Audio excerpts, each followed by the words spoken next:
আচ্ছা, আজকে আবার একটা নতুন ফ্রেশ ভিডিও নিয়ে চলে এসেছি তোমাদের জন্য, ঠিক আছে?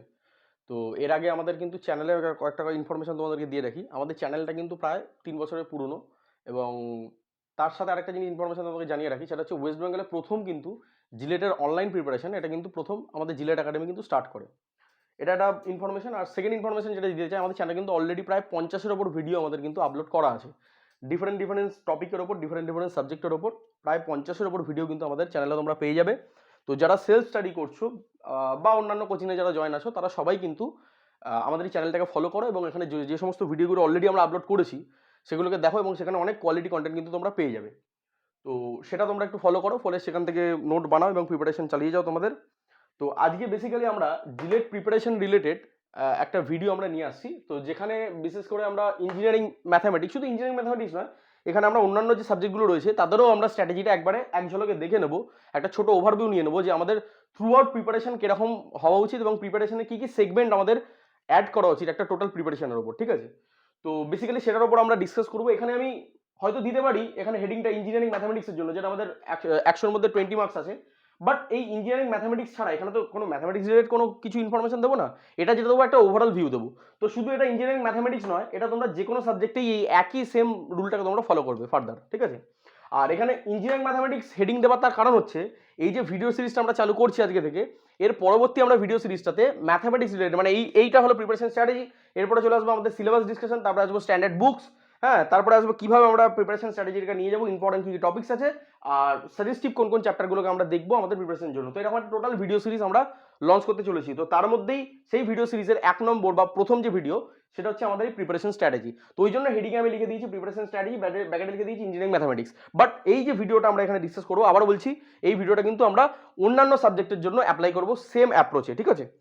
আচ্ছা, শুরুতে আরো কয়েকটা দুই একটা জিনিস আমি বলে রাখি যে যাদের হাতে টাইম 1 বছর বা 1 বছরের কম আছে, তো তারা অন্যান্য চ্যানেলের ওই সো কল্ড যে motivation, morning motivation, evening motivation, good night motivation, এই সমস্ত জিনিসগুলোকে কিন্তু একটু অ্যাভয়েড করার চেষ্টা করো, ঠিক আছে?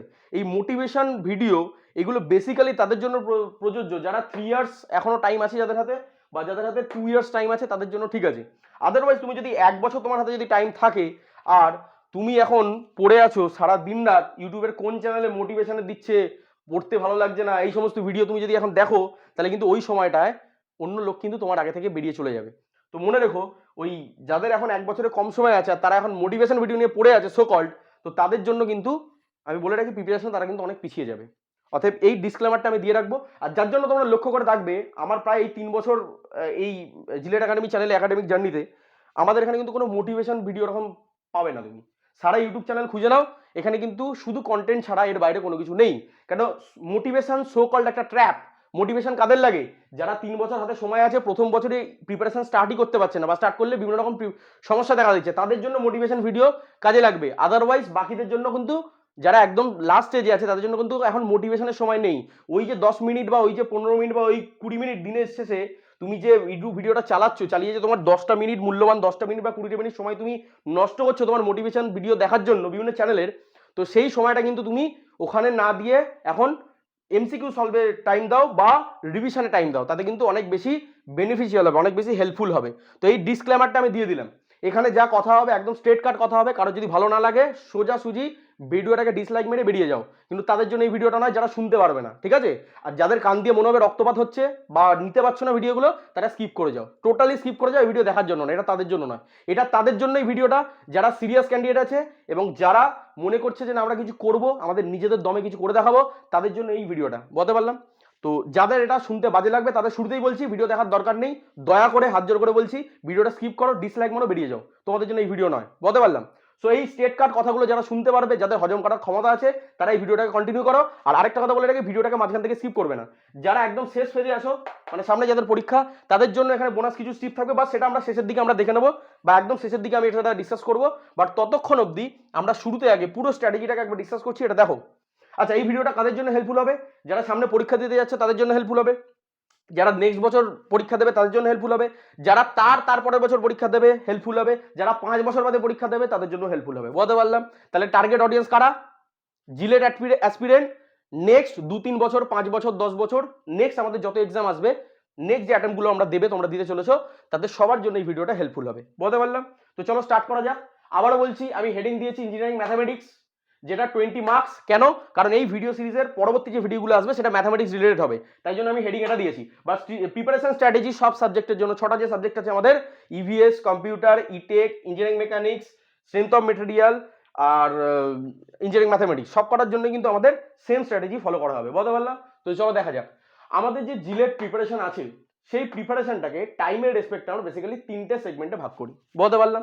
আমরা বেসিক্যালি 3টে সেগমেন্টে ভাগ করছি। কি কি সেগমেন্টে? দেখো, একটা সেগমেন্ট যেটা করেছি উইথ রেসপেক্ট টু টাইম, একটা সেগমেন্ট করেছি যাদের হাতে এখনো 3 বছর সময় আছে, মানে যারা 3 বছর বাদে গিয়ে পরীক্ষাটা দেবে। দ্যাট মিনস এখন যারা ফার্স্ট ইয়ারে সবে এন্ট্রি নিয়েছে ডিপ্লোমা, বলতে পারলাম? তো এখানে আসছে তাদের জন্য। সেকেন্ড ফেজে আমরা রেখেছি যাদের হাতে 2 বছর সময় আছে, মানে যারা ফার্স্ট ইয়ার কমপ্লিট করে ফেলেছে, সেকেন্ড ইয়ার আর থার্ড ইয়ার বাকি আছে, অথবা যাদের হাতে 2 বছরের কম সময় আছে। 2 বছরের কম সময় ইন দ্য সেন্স ধরো 1.5 বছর সময় আছে, ঠিক আছে, বা ধরো না 1 বছরের একটু বেশি সময় আছে, ঠিক আছে, তো সেটাকে আমি বলছি লেস দ্যান 2 ইয়ার্স। তো এই সেগমেন্টে একটা আমরা টাইম প্ল্যানের মধ্যে এই সেগমেন্টে কিছু স্টুডেন্টকে ঢুকিয়েছি। আর ফাইনালি লাস্ট সেগমেন্ট, এটার মধ্যে মোটামুটি যারা ভিডিওটা দেখছো আশা করছি ম্যাক্সিমাম ভিউয়ার আমাদের এই ক্যান্ডিডেটের মধ্যে পড়ছে, ঠিক আছে। তো যাই হোক, তো ফিউচার ক্যান্ডিডেট যারা আছে, মানে পরবর্তী যে ভিডিওটা দেখবে, হয়তো তুমি এই ভিডিওটা আজ থেকে 1 বছর বাদে দেখছো, 2 বছর বাদে দেখছো, তো তখন কিন্তু সেই ফিউচার যে ক্যান্ডিডেট তারা যদি এখন ভিডিওটা দেখো, তো তাদের জন্য বেসিক্যালি এই সেগমেন্টটা পড়ছে। তো যাই হোক, আমাদের ম্যাক্সিমাম ভিউয়ার এখন বুঝতেই পারছি আমরা এই সেগমেন্টে দাঁড়িয়ে আছি এখন, ঠিক আছে। তো তোমাদের জন্য কিন্তু হেল্পফুল হবে। তো এবার দেখো, প্রিপারেশন স্ট্র্যাটেজিটাকে, জিলেট প্রিপারেশনের স্ট্র্যাটেজিটাকে মেনলি আমরা যে 3টে ভাগে ভাগ করলাম, এই ক্যান্ডিডেটের মধ্যে কারা কারা পড়লে সেটা মোটামুটি সবার কাছে ক্লিয়ার হয়ে গেছে। এবার নেক্সট আসছি যে এদের প্রিপারেশনের যে ফেজটা হবে, সেই ফেজে যাওয়ার আগে এরা বেসিক্যালি কোন কোন জিনিসগুলোকে ফলো করবে, বলতে পারলাম? একটা প্রিপারেশন যখন তুমি তৈরি করবে, একটা খাবার যখন তুমি তৈরি করবে, খাবারের মধ্যে বেসিক্যালি কি ইনগ্রিডিয়েন্টস দেওয়া হয়। সাপোজ তুমি চা বানাবে, চায়ের মধ্যে তোমার কি থাকবে? তুমি বলবে স্যার চা পাতা থাকবে, চিনি থাকবে, দুধ থাকবে, জল থাকবে, এবং সেটাকে আমরা একটা প্রসেসের মধ্যে মিক্স করে আমরা চাটা তৈরি করব। তো সেরকমই তুমি যখন জিলেট প্রিপারেশন নিতে যাচ্ছ, তোমাকে সেই ইনগ্রিডিয়েন্টগুলো জানতে হবে, কি ইনগ্রিডিয়েন্ট আমার থাকা চাই যার জন্য আমি প্রিপারেশনটা বানাবো, মানে সেই আমি খাবারটা তৈরি করব। মনে করো জিলেট প্রিপারেশনটা তোমার খাবার, তাহলে তোমার সেই খাবারটা বানাতে গেলে কি কি ইনগ্রিডিয়েন্টস লাগবে সেই একটু আমরা ডিটেইলে একটুখানি দেখে নিই, চলো। তো প্রথমে আসি আমরা 3 বছর যাদের হাতে টাইম আছে, মানে এখন যারা সবে ডিপ্লোমাতে ভর্তি হয়েছো। স্বাভাবিকভাবে যেটা দেখা যায় যে ডিপ্লোমাতে যারা এখন ভর্তি হয় তাদের মনের মধ্যে এখন অনেক রকম স্বপ্ন, নানা রকম স্বপ্ন ঘুরছে। কি স্বপ্ন? স্যার এখন ঢুকেছি, এখন একটু ডিপ্লোমাটা পড়বো, এখন একটু এনজয় করবো 1-2 বছর, তারপরে একটা ভালো প্লেসমেন্ট আসবে, একটা ভালো প্লেসমেন্ট নিয়ে নেবো, একটা ভালো জায়গায় একটা চাকরি পেয়ে যাবো, হ্যানা তেনা ব্লা ব্লা ব্লা, এরকম অনেক কিছু চলবে। বাট রিয়েলিটি অন্য, গল্পটা অন্য। মার্কেট যা সিনারিও তোমরা সবাই জানো, এটা নিয়ে বিশেষ কিছু বলার আমার নেই। আবারও বলছি, যাদের ভালো লাগবে না, যাদের কান দিয়ে রক্তপাত হবে, তারা স্কিপ করতে পারো ভিডিওটা। বাট এখানে রিয়েল ফ্যাক্টস নিয়ে আমরা আলোচনা করবো, ঠিক আছে, এর বাইরে অন্য কিছু নয়। তো সিনারিওটা এরকম দাঁড়াচ্ছে, এই 3 ইয়ার্স যারা ঢুকেছে এখন, তারা এখন তাদের, আমি ধরে নিচ্ছি তাদের কাছে জিলেট সম্পর্কে কোনো আইডিয়া নেই। বাট কিছুদিন বাদে তাদের আইডিয়া আসবে, বা হয়তো কারোর মধ্যে আইডিয়া সেটা এসে গেছে, বা জিলেটের কেন প্রিপারেশন নিতে হবে বা কি বৃত্তান্ত সেই সম্পর্কে ধরে নাও বেসিক আইডিয়া এসে গেছে বা আসেনি। তো এর ক্ষেত্রে দেখা যাবে এই 3 ইয়ার্স এখন যে প্ল্যানিংটা আমি দিচ্ছি, তার ক্ষেত্রে হয়তো আমাদের যে ভিউয়ার্স আছে তাদের হয়তো মাত্র 10% কি 5% কি 1% 2% স্টুডেন্ট হয়তো এই জিনিসটা বুঝতে পারবে। বাট অ্যাকচুয়াল স্ট্র্যাটেজি কিন্তু আমাদের এইভাবে ফলো করা উচিত।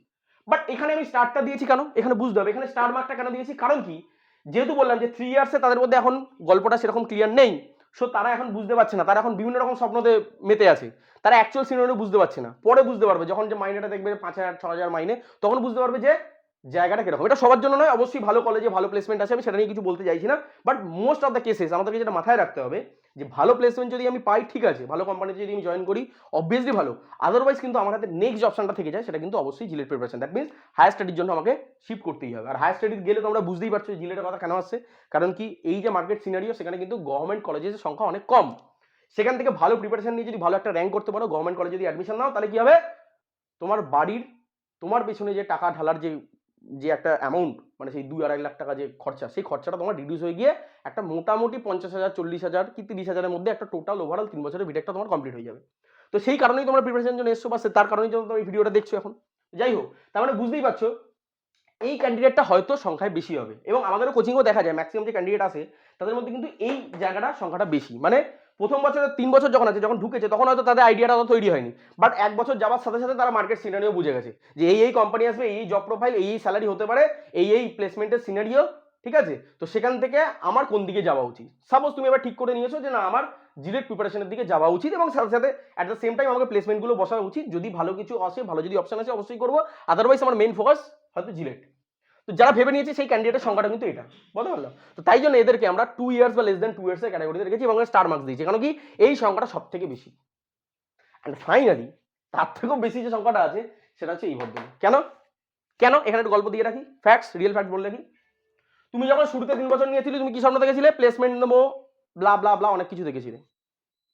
তুমি যখন সেকেন্ড ইয়ারে গেলে তখন দেখলে প্লেসমেন্টের সিনারি অত ভালো আসছে না, বা সেই রকম লেভেলের সিনিয়ররা প্লেসমেন্ট সেরকম হয়তো পাচ্ছে না, বা পেলেও সেরকম জব প্রোফাইল হয়তো ভালো লাগছে না। অনেকের ক্ষেত্রে, সবার ক্ষেত্রে বলছি না, মোস্ট অফ দ্য কেসেস নয়, বাট কিছু কেসে দেখা যাচ্ছে, এরকম দেখা যাচ্ছে। তো তোমার কিছু মোটিভেশন নেই। সেকেন্ড ইয়ারে যখন পড়লে তুমি এবার দোনায় মনে থাকলে, নেবো কি নেবো না, নেবো কি নেবো না, নেবো কি নেবো না করতে করতে 1 বছর কেটে গেল, লাস্টে চলে আসলে 1 ইয়ার। এবার এখানে মনন বাঁচন সময়, এবার তুমি প্লেসমেন্ট দিলে, হয়তো প্রিপারেশন নাও নি, ছেলে খেলা করে কাটিয়ে দিয়েছো 3 বছর, এবার তুমি লাস্ট ফেজে চলে আসলে। এবার 1 বছর বাদে গিয়ে তুমি দেখছো যে না, যা প্রিপারেশনের স্ট্র্যাটেজি বা যেরকম লেভেল, তাতে না হবে কোনো ভালো চাকরি, আর পড়ে রইল কি তাহলে জিলেট। তখন তুমি চলে আসলে গাঁদাগাদি করলে, এবার 1 বছর সময়টাকে নিয়ে এবার গাঁদাগাদি করা শুরু করলে। তাহলে এখানেও কিন্তু ম্যাক্সিমাম নাম্বার অফ ক্যান্ডিডেট কিন্তু এর মধ্যে চলে আসে, বলতে পারলাম। তাহলে এই 3টে আমার ফেজের মোটামুটি ক্যান্ডিডেটের প্রোফাইল আমরা দেখে নিলাম যে এই ধরনের ক্যান্ডিডেট মোটামুটি থাকবে। যাই হোক, যে সিচুয়েশনে তুমি থাকো বা যে ফেজেই তুমি থাকো বা যে টাইম শিডিউলের মধ্যে তুমি পড়ো, সবার জন্য কিন্তু প্রিপারেশন স্ট্র্যাটেজি সেম ভাবে এগোবে এবং সেম ভাবে চলবে। সেটা কি এবার একটু দেখে নাও। তো প্রথমে আসি আমি 3 ইয়ার্সের ক্যান্ডিডেট, মানে যারা ধরো সবাই ডিপ্লোমাতে এন্ট্রি নিয়েছে, ফার্স্ট সেমে পড়ছে কি সেকেন্ড সেমে পড়ছে, একদম 3 বছর মোটামুটি এখন টাইম যাদের হাতে আছে, তাদের ক্ষেত্রে দেখো আমি লিখেছি যে প্রথম 1 বছর তুমি যেটা পাবে, ফার্স্ট 1 ইয়ার, তার ক্ষেত্রে তুমি কি করবে? Study standard text books. মানে তুমি শুরুতে যখন 1 বছর আছো, তো আমি তাদেরকে রেকমেন্ড করবো যে শুরুতে 1 বছর কোনো প্রিপারেশন, মানে সেইভাবে খুব জোরদার প্রিপারেশন নেওয়ার দরকার নেই, কারণ তুমি সবাই ফার্স্ট সেমে আছো। ফার্স্ট সেম ক্লিয়ার করলে সেকেন্ড সেমে গেছো, কলেজের এনভায়রনমেন্ট বুঝতে সময় লাগবে। তো তুমি এই ফেজে যখন আছো, স্বাভাবিকভাবেই তোমার যতই জিলেট সম্পর্কে নলেজ থাকুক বা সিনিয়রদের কাছ থেকে তুমি যতই জেনে থাকো পরীক্ষাটার সম্পর্কে, বাট তোমার কিন্তু সেই লেভেলের প্রিপারেশনের এখন সেই জায়গাটা তুমি গড়ে উঠতে পারোনি, তোমার মাইন্ডও সেইভাবে এখনো কিন্তু অ্যাডাপ্টিবিলিটি তৈরি হয়নি। তো সেখানে আমি যেটা রেকমেন্ড করবো বা সবারই যেটা রেকমেন্ডেশন থাকে, যে তুমি সেই ক্ষেত্রে কিন্তু নর্মাল যে স্ট্যান্ডার্ড টেক্সট বুকসগুলো আছে আমাদের ডিফারেন্ট সাবজেক্টে, যে নর্মাল টেক্সট বুক যেগুলো রয়েছে, সেগুলোকে তুমি ফলো করতে পারো প্রথম 1 বছরে, বলতে পারলাম। বাকি দেখো এখানে সেকেন্ড ইয়ার বলো বা মানে 2 বছর আছে হাতে বা 1 বছর আছে বা তার থেকে কম সময় আছে, সেখানে কিন্তু আমি একবারও ম্যান্ডেটরি সেকশনে বলিনি একবারও যে টেক্সট বুকস গুলো আমাদেরকে পড়তে হবে। কেন? কারণ তার অনেকগুলো আছে, তো আগে বলে দিই তারপরে আসছি আমি কেন কারণটাকে। তাহলে এখানে যেটা 3 বছর যাদের সময় আছে, তাদের 1 বছরের তাহলে প্রথম গাইডলাইন কি হওয়া উচিত? যে স্যার প্রথমে আমার কোনো কোচিং নেওয়ার দরকার নেই, কোনো গাইডলাইন নেওয়ার দরকার নেই, নর্মালি বেসিক যে সাবজেক্টগুলো আমরা পড়েছি সেই বেসিক সাবজেক্টগুলো সম্পর্কে তাদের যে নর্মাল যে টেক্সট বুকগুলো হয় সেগুলোকে কালেক্ট করে আমরা পড়া শুরু করবো, জাস্ট বেসিক একটা আইডিয়া আমরা ডেভেলপ করবো, ঠিক আছে। তারপরে কি লিখেছি? Follow the same of 2 and 1 years. তার মানে প্রথমে তুমি 1 বছর টেক্সট বুকটা ফলো করলে, তারপরে 2 ইয়ার্সের জন্য যে প্ল্যান বা যা স্ট্র্যাটেজি, এবং 1 বছরের জন্য মানে 1 বছর যাদের সময় আছে তাদের যে প্ল্যানের যে স্ট্র্যাটেজি, সেই স্ট্র্যাটেজিটাকে তোমাদেরকেও ফলো করতে হবে, বলতে পারলাম। তার মানে আলটিমেটলি দাঁড়াচ্ছেটা কি? দাঁড়াচ্ছে হচ্ছে 2 বছর কিন্তু আমাদের মিনিমাম টাইম দিতেই হবে এবং এটা ম্যাক্সিমাম জোন, বলতে পারলাম। 2 বছর স্ট্র্যাটেজিটা হচ্ছে সব থেকে বেস্ট স্ট্র্যাটেজি, যেটা মোটামুটি তোমরা ডিপ্লোমা সেকেন্ড ইয়ার থেকে স্টার্ট করো এবং একটা ভালো জায়গায় তোমরা একটা ভালো ডেফিনেটলি একটা স্কোর তোমরা করতে পারবে, ঠিক আছে। তো এটা ওই জন্য স্টার মার্ক রাখা আছে, এটা maximum most of the student কিন্তু এটাকেই ফলো করে, বলতে পারলাম। ফার্স্ট ইয়ারটা কেন হয় না বললাম, সবাই কলেজে গেছো, সেখানে অনেক রকম ব্যাপার থাকে। তো যাই হোক, তো এখানে আমরা কিন্তু প্রথম যেটা দেখলাম যে এই টেক্সট বুকটা শুধুমাত্র তুমি কিন্তু পড়ার সময় পাবে শুধুমাত্র প্রথম 1 বছরের জন্য, যাদের হাতে 3 বছর টাইম আছে। বাকি দেখো যখন সেকেন্ড ইয়ারে চলে আসলাম আমরা, মানে যখন 2 বছর আমার হাতে রইলো, তখন কি ঘটনা দেখা যাচ্ছে? তখন দেখো আমি 3টে জিনিস এখানে ইনক্লুড করেছি। সেটা কি? প্রথম কথা, তুমি যদি কোচিং নাও ভালো, যদি কোচিং নিতে পারো তো কোচিং বেস্ট অপশন। আদারওয়াইজ তুমি যদি সেলফ স্টাডি হও, যদি সেলফ স্টাডি করো, সেলফ স্টাডি স্টুডেন্ট হও, তাহলে বেস্ট তুমি সেলফ স্টাডিও করতে পারো, তাতে কোনো অসুবিধা নেই। বাট এখানে ম্যান্ডেটরি জিনিসটা কি? সেটা হচ্ছে দেখো coaching plus compacted material plus text books when needed. এখানে কি বললাম? যখন দরকার পড়বে তখনই আমি টেক্সট বুকসটা খুলবো, আদারওয়াইজ এখানে টেক্সট বুকস কোনো কাজে লাগবে না। যেটা এখানে তবুও বা ফার্স্ট ইয়ারের জন্য দরকার ছিল, এখানে চলবে না। তাহলে স্যার পড়বো কোথা থেকে? পড়বো হচ্ছে কম্প্যাক্টেড স্টাডি মেটেরিয়াল থেকে। স্যার কেন compacted study material? Why not text books?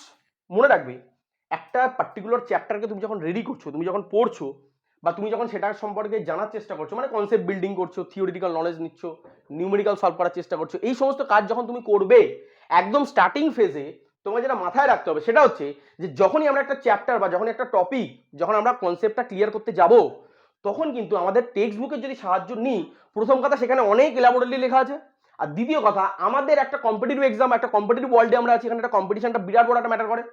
So competition ওয়ার্ল্ডে তুমি যদি এখন যেটা দরকার সেটা বাদ দিয়ে অন্য জিনিস পড়তে থাকো, এরকম ভাবে প্রত্যেকটা চ্যাপ্টারে এরকম ভাবে সময় তুমি ওয়েস্ট করতে থাকো, তাহলে at the end of the day তুমি কি করবে? তুমি এটাই বুঝতে পারবে না যে তোমার জন্য কোনটা ইম্পর্টেন্ট ছিল এবং কোনটা তোমার ছাড়ার দরকার ছিল, কোনটা তোমার পড়ার দরকার ছিল। সো সেখানে একে ছাড়িয়ে গিয়ে, টেক্সট বুককে ছাড়িয়ে গিয়ে এক ধাপ এগিয়ে বা দু ধাপ এগিয়ে কে থাকে, সেটা হচ্ছে compacted material, compacted study material. তো কম্প্যাক্টেড স্টাডি মেটেরিয়াল সেটা তুমি 3 বছরের প্ল্যান নিয়েই থাকো, 2 বছরের প্ল্যান নিয়ে থাকো, 1 বছর বা তার থেকেও কম সময় নিয়ে থাকো, সবার ক্ষেত্রে কিন্তু কম্প্যাক্টেড মেটেরিয়াল মাস্ট থাকতেই হবে। এবার অনেকের মধ্যে প্রশ্ন জাগবে, স্যার আমার তো ফিনান্সিয়াল অবস্থা খারাপ, স্যার আমি তো কোচিং নিতে পারছি না, আমার কাছে সেরকম রিসোর্সেস নেই, আমার কাছে সেরকম ফিনান্সিয়াল স্টেবিলিটি নেই, সেরকম ফিনান্সিয়াল সাপোর্ট নেই, তাহলে স্যার আমি কোথা থেকে কম্প্যাক্টেড মেটেরিয়াল আমি জোগাড় করবো বা কম্প্যাক্টেড স্টাডি মেটেরিয়াল কোথা থেকে পাবো? দেখো, কম্প্যাক্টেড স্টাডি মেটেরিয়ালের জন্য এমন কিছু তোমাদেরকে পয়সা খরচ করতে হয় না। আর এটা যদি কারোর মোটামুটি সিনিয়রদের সাথে যদি একটু সম্পর্ক ভালো থাকে, তাদের কাছ থেকেও কিন্তু তোমরা এটা পেয়ে যাবে। সো এরকম আমাকে কিন্তু একদম এক্সকিউজ দিও না যে স্যার এটা আমি তো জোগাড় করতে পারলাম না, তার মানে আমার স্যার আমি সেলফ স্টাডি স্টুডেন্ট, তার মানে স্যার আমি পিছিয়ে বললাম। এই জায়গাটা কিন্তু ভুলেও মাথায় আনলে চলবে না। এই জায়গাটা কি করলে চলবে না, মাথায় আনলে চলবে না। তাহলে মাস্ট হাব আমাদের কাছে কি হওয়া উচিত, স্যার টেক্সট বুক তো দেখলাম শুধুমাত্র 3 বছরের জন্য, তারপরে কিন্তু টেক্সট বুক একবার অবসলিউট হয়ে যাচ্ছে। এখানে যদিও বা দরকার, এখানে তো একবারই দরকার নেই, দেখো এখানে একবারও লিখিনি। তার মানে টেক্সট বুক কিন্তু আমাদের এই কম্পিটিটিভ প্রিপারেশনের জন্য একেবারেই হেলদি নয়, আনহেলদি সিচুয়েশন। বলতে পারলাম টেক্সট বুকস থেকে তখনই করতে পারবো যখন আমি 3 বছর হাতে আমার আছে, তখন থেকে আমি টেক্সট বুকসটা শুরু করতে পারি, আদারওয়াইজ নয়। বলতে পারলাম। তার মানে কম্প্যাক্টেড মেটেরিয়াল সবার কাছে থাকতেই হবে, কম্প্যাক্টেড স্টাডি মেটেরিয়াল যেটা একদমই জিলেট ওরিয়েন্টেড। সেটা কোথা থেকে কালেক্ট করতে পারো? নাম্বার 1, তুমি তোমার সিনিয়র বা তোমার কলেজের দাদা বা যারা আছে সিনিয়র বা অলরেডি যারা দিয়েছে পরীক্ষাটা, তাদের কাছ থেকে জোগাড় করতে পারো। যারা অলরেডি এখন প্রিপারেশন নিচ্ছে তাদেরকে বলে রাখতে পারো যে স্যার দাদা আমরা নেক্সট বছর জিলেট দেবো, তো তোমাদের স্টাডি মেটেরিয়ালগুলো আমাদেরকে একটু দিও। যদি এই দুটোর অপশন কোনোটা অপশন না পাও, তাহলে অবশ্যই যে কোনো কোচিং ইনস্টিটিউটে যোগাযোগ করো। যেমন আমাদের সাথে যদি যোগাযোগ করো, আমাদেরও স্টাডি মেটেরিয়ালের ব্যবস্থা আছে এবং সেগুলো খুব নমিনাল কস্ট, মানে একদমই মানে তুমি মিনিমাম যে কস্ট আমাদের নেট খরচের যে কস্ট, সেই খরচে মোটামুটি একটা সাবজেক্ট তৈরি হয়ে যায়। তো যাই হোক, পরে সেগুলো আমি এখন বলতে চাইছি না, সেগুলো যদি কেউ ইন্টারেস্টেড থাকো ফার্দার যোগাযোগ করতে পারো। তো সেই কস্টটা কিন্তু খুব মিনিমাম কস্ট হয়, ঠিক আছে? তো compacted study material according to আমাদের এক্সাম স্ট্র্যাটেজি, সেখানে কিন্তু কম্প্যাক্টেড স্টাডি মেটেরিয়াল সবার কাছে মাস্ট হ্যাভ, মানে সেটা আমাদের থাকতেই হবে, ঠিক আছে? এটা ছাড়া কিন্তু আমরা প্রিপারেশন এগোতে পারবো না। কেন পারবো না? কারণ আমি কারণটা বলেই দিলাম, একটা বইতে যদি একটা চ্যাপ্টার সম্পর্কে 100 পাতার একটা জিনিস লেখা থাকে, সেটাই কম্প্যাক্টেড মেটেরিয়ালে তোমার মোটামুটি 60 পাতা কি 50 পাতার মধ্যে একদম বেসিক যে জিনিসগুলো আমাদের এই এক্সাম ওরিয়েন্টেড লাগবে, সেগুলোকে কিন্তু একদম জিস্ট করে দেওয়া থাকে। সো কম্প্যাক্টেড মেটেরিয়াল কিন্তু প্রথমেই তোমাকে সময় বাঁচিয়ে দিল এবং বাজে জিনিস থেকে তোমাকে বার করে একদম শর্ট জিনিসে তোমাদের নিয়ে চলে আসছো। বলতে পারলাম। তাহলে কম্প্যাক্টেড মেটেরিয়াল আমরা জোগাড় করে ফেললাম, স্যার সব ঠিক আছে। স্যার এবার কিভাবে আমরা এগোবো? এবার ভালো করে শোনো। যখনই তুমি কোচিং নিলে তো ভালো, কোচিং নিলে তোমার এত কিছু হেডেক নেওয়ার দরকার নেই। কোচিং থেকেই কিন্তু কম্প্যাক্টেড মেটেরিয়াল প্রোভাইড করে দেওয়া হবে এবং সেখানে ক্লাসের সম্পর্কে সমস্ত কনসেপ্ট, থিওরি, বেসিক আইডিয়া সমস্ত কিছু ডিটেলে কোচিংয়ে বলে দেওয়া হয়। বাট যারা অ্যাফোর্ড করতে পারছো না, মানে যারা সেলফ স্টাডি করছো, তাদের জন্য কোচিংটা আমার কাছে বাদ। তার মানে পড়ে হলো কি শুধুমাত্র কম্প্যাক্টেড মেটেরিয়াল। তার মানে তোমাদের কিন্তু ইউটিউবের বিভিন্ন রকম ভিডিও দেখে নিজেদেরকে কম্প্যাক্টেড মেটেরিয়ালগুলো পড়ে সেখান থেকে কিন্তু তোমাদের কনসেপ্টগুলোকে ডেভেলপ করতে হবে। তো কনসেপ্ট ডেভেলপও কিন্তু আমরা এই কম্প্যাক্টেড মেটেরিয়াল থেকেই করবো। বলতে পারলাম, ওখানে যা যা জিনিস দেওয়া থাকবে একদম কম্প্যাক্ট করে যেটা দেওয়া থাকবে সেটা কিন্তু আমরা ওখান থেকে কম্প্যাক্ট করবো। তার মানে আমরা এখানে ম্যান্ডেটরি কি হলো, স্যার 3 বছর হোক, 2 বছর হোক, 1 বছর হোক বা তার থেকে কম সময় হোক, compacted material must have in both cases. বলতে পারলাম, টাইম আমার যখন 3 বছর আছে, টাইম আমার যখন 2 বছর আছে, টাইম যখন 2 বছরের কম আছে, টাইম যখন 1 বছর আছে, টাইম যখন 1 বছরের কম আছে, টাইম যখন 3 মাস আছে, সবার ক্ষেত্রেই আমার কম্প্যাক্টেড মেটেরিয়াল মাস্ট হ্যাভ আমাদের কাছে থাকতেই হবে। বলতে পারলাম। নেক্সট, এবার দেখো সেকেন্ড ফেজে যখন 2 বছর সময় আছে, তখন আমি কি বলেছি, তখন তুমি টেক্সট বুককে রেফার করতে পারো, বাট সব সময় নয়। স্যার কখন তাহলে রেফার করবো? বলেছি হোয়েন নিডেড। কখন নিডেড? স্যার দরকারটা তাহলে কখন পড়বে? ধরো তুমি কম্প্যাক্টেড মেটেরিয়াল পড়ছো, ধরো তুমি লাইভ ক্লাস করছো, ধরো তুমি সেলফ স্টাডি ইউটিউব থেকে বিভিন্ন চ্যানেলের ভিডিও দেখছো, দেখে তুমি একটা পার্টিকুলার কনসেপ্টকে তুমি শিখলে, জানলে। এখন কিন্তু নিউমেরিক্যাল কোনো কথা বলিনি, জাস্ট তুমি কনসেপ্ট ডেভেলপ করছো, থিওরিটিক্যাল নলেজ নিচ্ছ, চ্যাপ্টারটাকে কমপ্লিট করছো, পড়লে, পড়ার পরে তোমার হঠাৎ মনে হলো যে না, এই টপিকটা সম্পর্কে আমি আরেকটু ডিটেলে, আমার ইন্টারেস্ট জেগেছে, আরেকটু ডিটেলে আমি পড়তে যাবো বা আমার একটু ডিটেলে পড়াটা দরকার। সেই সময় শুধুমাত্র সেই পার্টিকুলার টাইমে তুমি চলে যাও যে কোনো পপুলার স্ট্যান্ডার্ড যে টেক্সট বুকসগুলো আমাদের রয়েছে সেখানে চলে যাও, সেখানে গিয়ে পার্টিকুলার ওই টপিকের ওই পার্টিকুলার এরিয়াটা থেকে তুমি এরিয়াটাকে এই পার্টিকুলার বুক থেকে দেখো। আদারওয়াইজ কোনো জায়গায় পুরো প্রিপারেশন পুরোপুরি টেক্সট বুকসের উপর ফোকাস করা যাবে না। এটাই কম্পিটিটিভ ওয়ার্ল্ডের একটা রুল বলতে পারো। বলতে পারলাম। সো এইটা কখনোই আমরা কিন্তু করতে পারবো না। ক্লিয়ার? বোঝা গেছে? আচ্ছা নেক্সট, স্যার এটা হয়ে গেল 2 ইয়ার্স। এবার আসছি 3 ইয়ার্স। 3 ইয়ার্সের ক্ষেত্রে স্যার কি করা উচিত? 3 ইয়ার্সের ক্ষেত্রে কিন্তু আরো জায়গাটা কমে যাচ্ছে। এখানে দেখো তুমি টেক্সট বুকস পড়ার সময় পাচ্ছিলে 1 বছর, এখানে পাচ্ছ না, শুধু কম্প্যাক্টেড মেটেরিয়াল দিয়ে তোমার প্রিপারেশন স্টার্ট করতে হচ্ছে। তার মানে এখানে কি আরো সময় কম? তাহলে এখানে একেবারেই মানে এই সময় বাদ গেলেও আমাকে কিন্তু টেক্সট বুক ইউজ করা যাবে না। এই 1 বছর বা তার সময় কম যাদের হাতে আছে, মানে যাদের হাতে একদম নিট 12 মাস সময় আছে কি তার থেকে কম আছে 11 মাস 10 মাস, তাদের ক্ষেত্রে আমি কিন্তু বলছি তারা কিন্তু এদের মতন ভাবলে চলবে না, তারা কিন্তু সম্পূর্ণ আলাদা হয়ে গেল। তাদেরকে কিন্তু বেস্ট অপশন, তাদের ক্ষেত্রে বেস্ট অপশন যদি টাইম ম্যানেজ করতে এবং টপ লেভেলের র্যাঙ্ক যদি কম্পিটিশনে যদি ঢুকতে হয়, তাদের বেস্ট অপশন হচ্ছে কোচিং নিয়ে নাও যে কোনো একটা জায়গার। বলতে পারলাম? একটা কোচিং নিয়ে নাও আর তাদের যে কম্প্যাক্টেড মেটেরিয়াল আছে সেটা থেকেই পড়ো। বলতে পারলাম? এর বাইরে কিন্তু তোমরা যেও না এবং এক্সপেরিমেন্ট করতে যেও না। আমার 6 বছরের অভিজ্ঞতা থেকে আমি বলছি এইগুলো কিন্তু করো না, তাহলে কিন্তু বিপদ হয়ে যাবে। বলতে পারলাম? তাহলে 1 বছর বা তার থেকে কম সময় যেটা আছে তাদের জন্য আমি রেকমেন্ড করছি যে করেই হোক কষ্ট নষ্ট করে যে কোনো একটা ভালো মানে টপ যে ইনস্টিটিউটগুলো আছে আমাদের ওয়েস্ট বেঙ্গলে, তো সেখানে আমাদের নামও পেয়ে যাবে। তো চেষ্টা করো সেই জায়গাগুলোর মধ্যে একটা জায়গায় অ্যাডমিশন নিয়ে অন্তত বেসিক আইডিয়াগুলো কম সময়ের মধ্যে রিকভার করে নেওয়া। বাট কেন স্যার বারবার এত কোচিং কোচিং কোচিং বলছেন? সমস্যাটা একটা জায়গাতেই, সেটা হচ্ছে যে তোমার হাতে যদি টাইম থাকে সেলফ স্টাডির জন্য 3 বছর 2 বছর বেস্ট অপশন, বাট 1 বছর কিন্তু সেলফ স্টাডির জন্য একেবারেই রেকমেন্ডেড নয়। বলতে পারলাম? একেবারেই রেকমেন্ডেড নয়। কেন? কারণটা হচ্ছে ওই যেটা বললাম যে তোমার একটা পার্টিকুলার টপিককে উদ্ধার করতে বা একটা চ্যাপ্টারকে কমপ্লিট করতে যদি তোমার 10 দিন লাগে বা সাপোজ 5 দিন লাগে বা সাপোজ 3 দিন লাগে বা সাপোজ 2 দিন লাগে, সেটাই কিন্তু তুমি একটা টপিককে কমপ্লিট করে ফেলতে পারবে। যে কোনো, সেটা ক্র্যাশ কোর্স হোক, ভিডিও কোর্স হোক, লাইভ কোর্স হোক, অফলাইন গিয়ে পড়া হোক, স্যারের কাছে গিয়ে পড়া হোক, যে কোনো জায়গাতে সেটা কিন্তু তুমি 2 ঘন্টার মধ্যে কমপ্লিট করে ফেলতে পারছো। তো এই যে সময়টা, এই যে সময়ের গ্যাপটা, এই গ্যাপটাই কিন্তু আমাদেরকে টুয়ার্ডস সাকসেস দিকে নিয়ে যাবে। বলতে পারলাম? কারণ এখানে টাইম ম্যানেজমেন্ট একটা বিরাট বড় হিউজ একটা ব্যাপার। যাই হোক, তো তাদের জন্য আমি যেটা বলে রাখবো মেন অপশন কোচিং যদি যেতে পারো বেস্ট হয়। যদি এখন তো অ্যাফোর্ডেবিলিটি না থাকে তো তোমরা যেটা করবে সেই একইভাবে আমি যেটা বললাম কম্প্যাক্টেড মেটেরিয়াল সিরিজ কালেক্ট করো, স্টাডি মেটেরিয়াল কালেক্ট করো বিভিন্ন জায়গা থেকে, কালেক্ট করে কিন্তু তোমরা পড়া ইমিডিয়েটলি স্টার্ট করে দাও এবং তোমরা নেক্সট যে জিলেট তোমাদের অ্যাটেম্প্ট আছে সেটাকে তোমরা দেওয়ার চেষ্টা করো। তো এই হয়ে গেল আমাদের ফেজ। বলতে পারলাম? আর এই ফেজের মধ্যে সব থেকে পপুলার যেটা জোন সেটা হচ্ছে এইটা যেটা বললাম। সো এখন যারা ভিডিওটা দেখছো, যাদের হাতে 2 বছর এখনো টাইম আছে, নেক্সট 2 বছর টাইম আছে, তো তারা কিন্তু অবভিয়াসলি এই জিনিসটা মাথায় রাখো, ঠিক আছে? এবং এখন থেকে মাথায় চিন্তাটা ঢুকিয়ে নাও যে কিভাবে কি তোমরা প্ল্যানিং করবে এবং কিভাবে কম্প্যাক্টেড মেটেরিয়াল জোগাড় করবে বা কোন কোচিং ইনস্টিটিউটে জয়েন করবে এবং টেক্সট বুককে কিভাবে আমরা ইউজ করব, সেই জায়গাগুলো কিন্তু অবশ্যই একটু মাথায় তোমরা ঢুকিয়ে নাও। বলতে পারলাম? তাহলে এই চলে গেল টাইমের রেসপেক্টে আমাদের যে নাম্বার অফ ক্যান্ডিডেটস রয়েছে তাদের ক্যাটাগরিটাকে আমরা মোটামুটি দেখে নিলাম। এবার ক্যাটাগরি জানার পরে স্যার এবার আসছি প্রিপারেশনের ফেজ। এবার প্রিপারেশন স্যার ঢুকতে হবে। ক্যাটাগরি তো বুঝে গেলাম, আমার এই ক্যাটাগরিতে যদি পড়ি তাহলে আমাকে এই করতে হবে, মানে এই দুটো স্টেপকে তো ফলো করতেই হবে। তার সাথে আমার এক্সট্রা 1 বছর যে সময়টা পাচ্ছি সেখানে আমি স্ট্যান্ডার্ড বুকসগুলোকে একটু নাড়াঘাটা করতে পারি, এটা আমার কাজ। দ্বিতীয় এই ফেজে যখন চলে এসেছি তখন আমার এইটা বাদ, এই ফার্স্ট ইয়ারের যে শুধু স্ট্যান্ডার্ড বুকস পড়ার যে সময়টা ছিল সেটা বাদ চলে গেছে। সো আর স্ট্যান্ডার্ড বুক পড়ার টাইম আমার কাছে নেই। এখন কম্প্যাক্টেড মেটেরিয়াল কোচিং অথবা যদি সেলফ স্টাডি করি তাহলেও কম্প্যাক্টেড মেটেরিয়াল। আর তার সাথে সাথে যখন যদি কোনো জায়গায় দরকার পড়ে, কারণ যেহেতু 2 বছর টাইমটা আছে, যদি কোনো সময় দরকার পড়ে তখনই আমি টেক্সট বুকসটা ফলো করবো, আদারওয়াইজ নয়। আর যখন একদম 1 বছর বা তার থেকে কম সময় চলে এসেছি তখন কিন্তু আমাদের আর সেই জায়গাটা নেই, টেক্সট বুকস খোলার কোনো গল্প নেই এবং সেই গল্প কিন্তু আমাদের অলরেডি সেই সুযোগ আমরা হারিয়ে ফেলেছি, কারণ সময়টা আমরা অনেক বেশি নষ্ট করে ফেলেছি। তো তাদের ক্ষেত্রে বেস্ট অপশন কোচিং। আদারওয়াইজ যদি অ্যাফোর্ডেবিলিটি না থাকে, যদি সেলফ স্টাডি হয় তাদের কোনো চিন্তা নেই, বাট এই কম্প্যাক্টেড মেটেরিয়ালস নিয়ে কিন্তু তোমরা একটু টাইমটা বাড়িয়ে দাও। এদের একটাই সলিউশন, যদি সেলফ স্টাডি স্টুডেন্ট হয়, যদি কোচিং হয় তাহলে এমন কিছু এফেক্ট পড়বে না, বাট যদি সেলফ স্টাডি স্টুডেন্ট হয় তাহলে কিন্তু তোমাদের যে টাইমটা তোমরা দিচ্ছ সেই টাইমটাকে তোমরা কিন্তু মারাত্মকভাবে ইনক্রিজ করে দাও। তোমাদের বাঁচারই একমাত্র রাস্তা। বলতে পারলাম? টাইমটাকে বাড়াতে হবে। টাইমটাকে স্যার কি বাড়াবো? যদি আমি এই ফেজে থাকতাম, যদি আমি 4 ঘন্টা সময় দিতাম ডেলি, তাহলে এই ফেজে থাকলে এখন মোটামুটি 6 থেকে 7 ঘন্টা ডেলি দিতে হবে মিনিমাম। এর কোনো লিমিট নেই, আপার লিমিট নেই, বাট মিনিমাম বলছি 6 থেকে 7 ঘন্টা মিনিমাম আমাকে দিতেই হবে। বলতে পারলাম?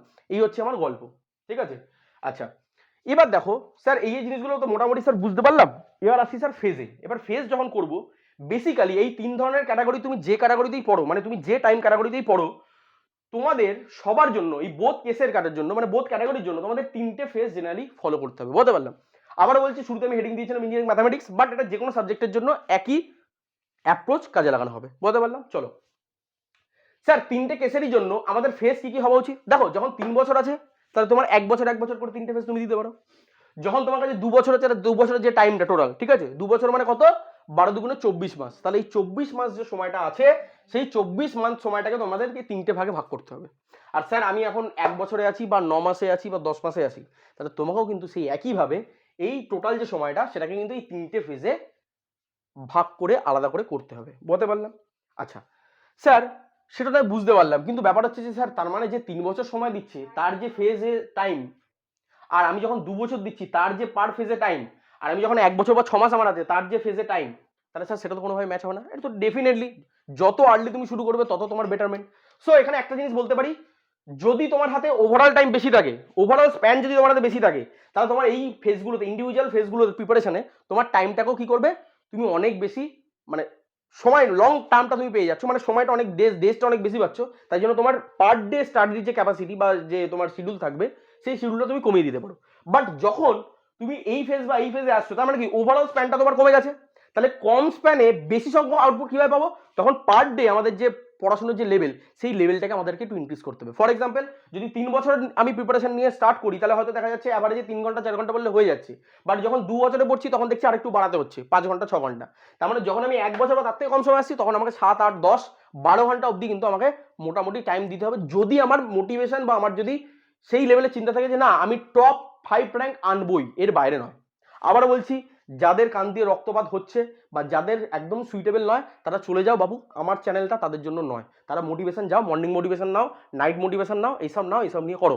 আমার চ্যানেল তাদের জন্য নয়, আর আমার চ্যানেলে ওইসব জিনিস আসেও না, আমি ওটা পছন্দও করি না। মোটিভেশন তাদের জন্যই যাদের হাতে অনেক সময় আছে, বলতে পারলাম। সময় যাদের কম, তাদের কন্টেন্টের বাইরে ফোকাস করার মতন জায়গা কিছু নেই, তাদের প্রিপারেশন স্ট্র্যাটেজি এই সমস্ত জিনিস নিয়ে ভাবতে হবে, বলতে পারলাম। এখানে মোটিভেশনের কোনো জায়গা নেই। ক্লিয়ার? তো এবার স্যার চলে আসি তার মানে ফেজগুলোতে, এবার আসি এক এক করে ফেজে। তো শুরুতে আমরা দেখবো ফেজ 1 স্যার কি বলা হচ্ছে। দেখো, ফেজ 1 এর মধ্যে অনেকগুলো আমি টপিক লিখেছি, সাব টপিক লিখেছি।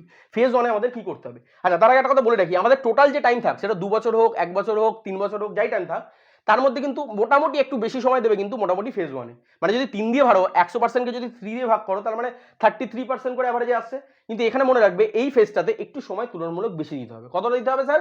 যদি এটা 30 যদি 60 হয়, তো এটা দিয়ে দেবো 40, বলতে পারলাম, টোটাল 100%-এর উপর। তো এইটাতে সময় কিন্তু একটু টাইম ডিভোট করতে হবে, যেরকমই আমার টাইম থাক, বলতে পারলাম। টাইম লিমিট আমার যার, টাইমের রেসপেক্টে আমার যার, যেরকমই আমি ক্যাটাগরিতে পড়ি, আমাদের কিন্তু এর জন্য সময়টা একটু বাড়িয়ে নিতে হবে। এটা হচ্ছে প্রথম আমাদের স্ট্র্যাটেজি। চলো, তো নেক্সট দেখো, এবার ফেজ 1 এর মধ্যে সব থেকে শুরুতে আমি যেটা বলবো, প্রথমে যেটা করতে হবে সেটা হচ্ছে basic understanding. Sir, basic understanding বলতে কি বুঝি?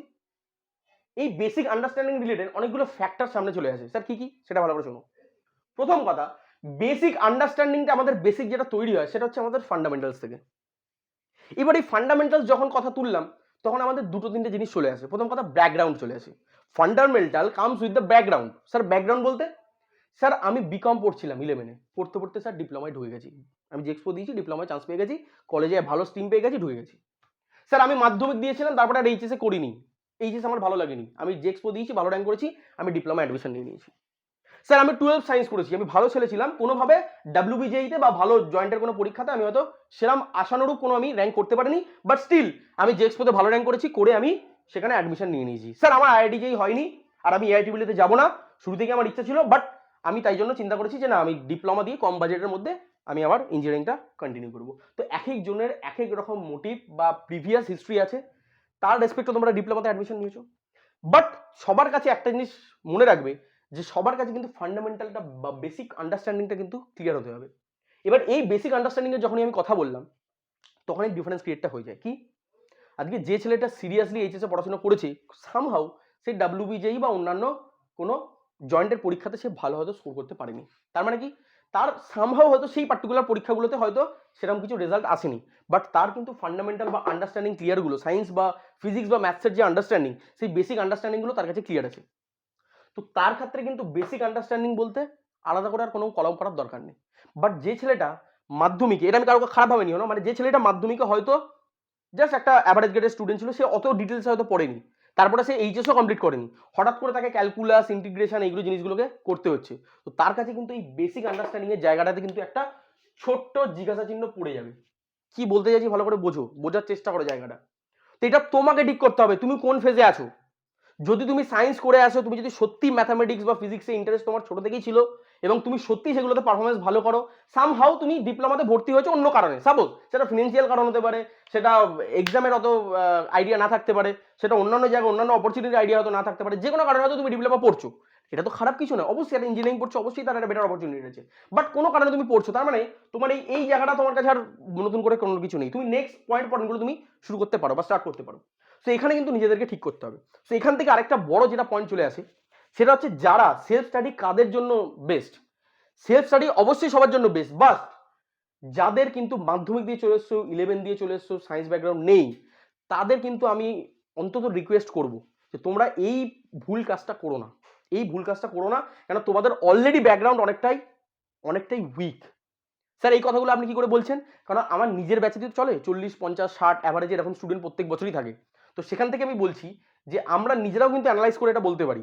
যে ছেলেটা উচ্চ মাধ্যমিকে 90%, 80% নাম্বার পেয়েছে, আমি নাম্বার দিয়ে বিচার করছি না বিশেষ করে, যারা ভালোভাবে পড়ে এসছে, তা একটা পার্টিকুলার টপিককে তাদের বোঝার যে ক্যাপাবিলিটি বা তাদের বোঝার যে মানে অ্যাডাপ্টেবিলিটি, সেই জায়গাগুলো আমি কোনোভাবে মিস করি, প্রত্যেক বছরই করি কিন্তু। সেই অভিজ্ঞতা থেকে আমি কিন্তু বলছি, ঠিক আছে? এটা আমার কোনো মন গড়া কথা না, একদম ফ্যাক্টস বলছি। ওই জন্য বারবারই বলছি, যাদের কারো যদি মনে হয় এটা ডিমোটিভেশন হয়ে যাচ্ছে, কেউ যদি এই মানে ফ্যাক্টসগুলোকে লুকিয়ে রেখে দিতে পারো ওই মোটিভেশনের ভিডিও দিয়ে, কেউ যদি ফ্যাক্টসগুলোকে চাপা দিয়ে দিতে পারো, চাপা দিতে পারো, বাট ক্ষতিটা তুমি নিজের করছো, ক্ষতিটা তুমি তোমার নিজের করছো, ক্ষতিটা কিন্তু আমার হবে না। অতএব আমি যে ফ্যাক্টসগুলোকে বলছি ঠান্ডা মাথায় বোঝো, রিয়েলাইজ করো, সব কিছু মোটিভেশন দিয়ে হয় না। আমার আজকে খিদে পেয়েছে, আমি মোটিভেশন দিয়ে আমি কিন্তু পেটের খিদেটাকে বন্ধ করতে পারবো না। তো ফ্যাক্টসগুলোকে বোঝো, এটা ছেলে খেলা জিনিস নয়, এটা সাকসেস রেট অনেক কম, সাকসেস রেট জিলেটের অনেক কম। কারণ কি, সিট অনেক কম, যাদবপুরে কটা সিট থাকে? একটা টেট যদি বলো অ্যাভারেজে, অন অ্যাভারেজে কটা সিট থাকে নিজে বুঝে নাও, আর টোটাল ক্যান্ডিডেট কত আছে, তাহলে সাকসেস রেট কত নিজেরা ক্যালকুলেট করো, আমার বলার দরকার নেই। সো কারো যদি ডিমোটিভেশন লাগে, এখানে বাবু ভিডিওটা হাত জোর করে বলছি স্কিপ করো, নাহলে কান দিয়ে রক্তপাত হবে। এখানে আমরা ফ্যাক্টস আলোচনা করি, একদম রিয়েলিটি যা চলছে মার্কেটে এবং যা তোমার সাথে ঘটতে চলেছে বা যা ঘটবে, সেই জিনিসগুলোকে আমরা অ্যানালাইজ করবো এখানে, ঠিক আছে? সো এখানে দ্বিতীয় ইম্পর্টেন্ট পয়েন্ট যেটা এলো, জিলেটের প্রিপারেশন বা জিলেটের কোচিং নিতে হবে এরকম কোনো কথা নেই। মোট কথা ফান্ডামেন্টাল বা বেসিক আন্ডারস্ট্যান্ডিং তোমাকে স্ট্রং করতে হবে। তার জন্য যদি তোমার ফিনান্সিয়ালি তুমি উইক হও, চলে যাও তোমার কোনো দাদা দিদির কাছে, চলে যাও কোনো সিনিয়র দাদার কাছে, যে কোনো কারোর কাছ থেকে নিতে পারো। সবসময় এইভাবে কেন ভাবো যে আমি স্যার ফিনান্সিয়ালি উইক মানে আমাকে জিলেটের প্রিপারেশনের জন্য একটা কোচিং নিতেই হবে, আমাকে এত বড় বড় একটা অ্যামাউন্টের টাকা দিতে হবে কোচিং ইনস্টিটিউটকে, একদমই নয়।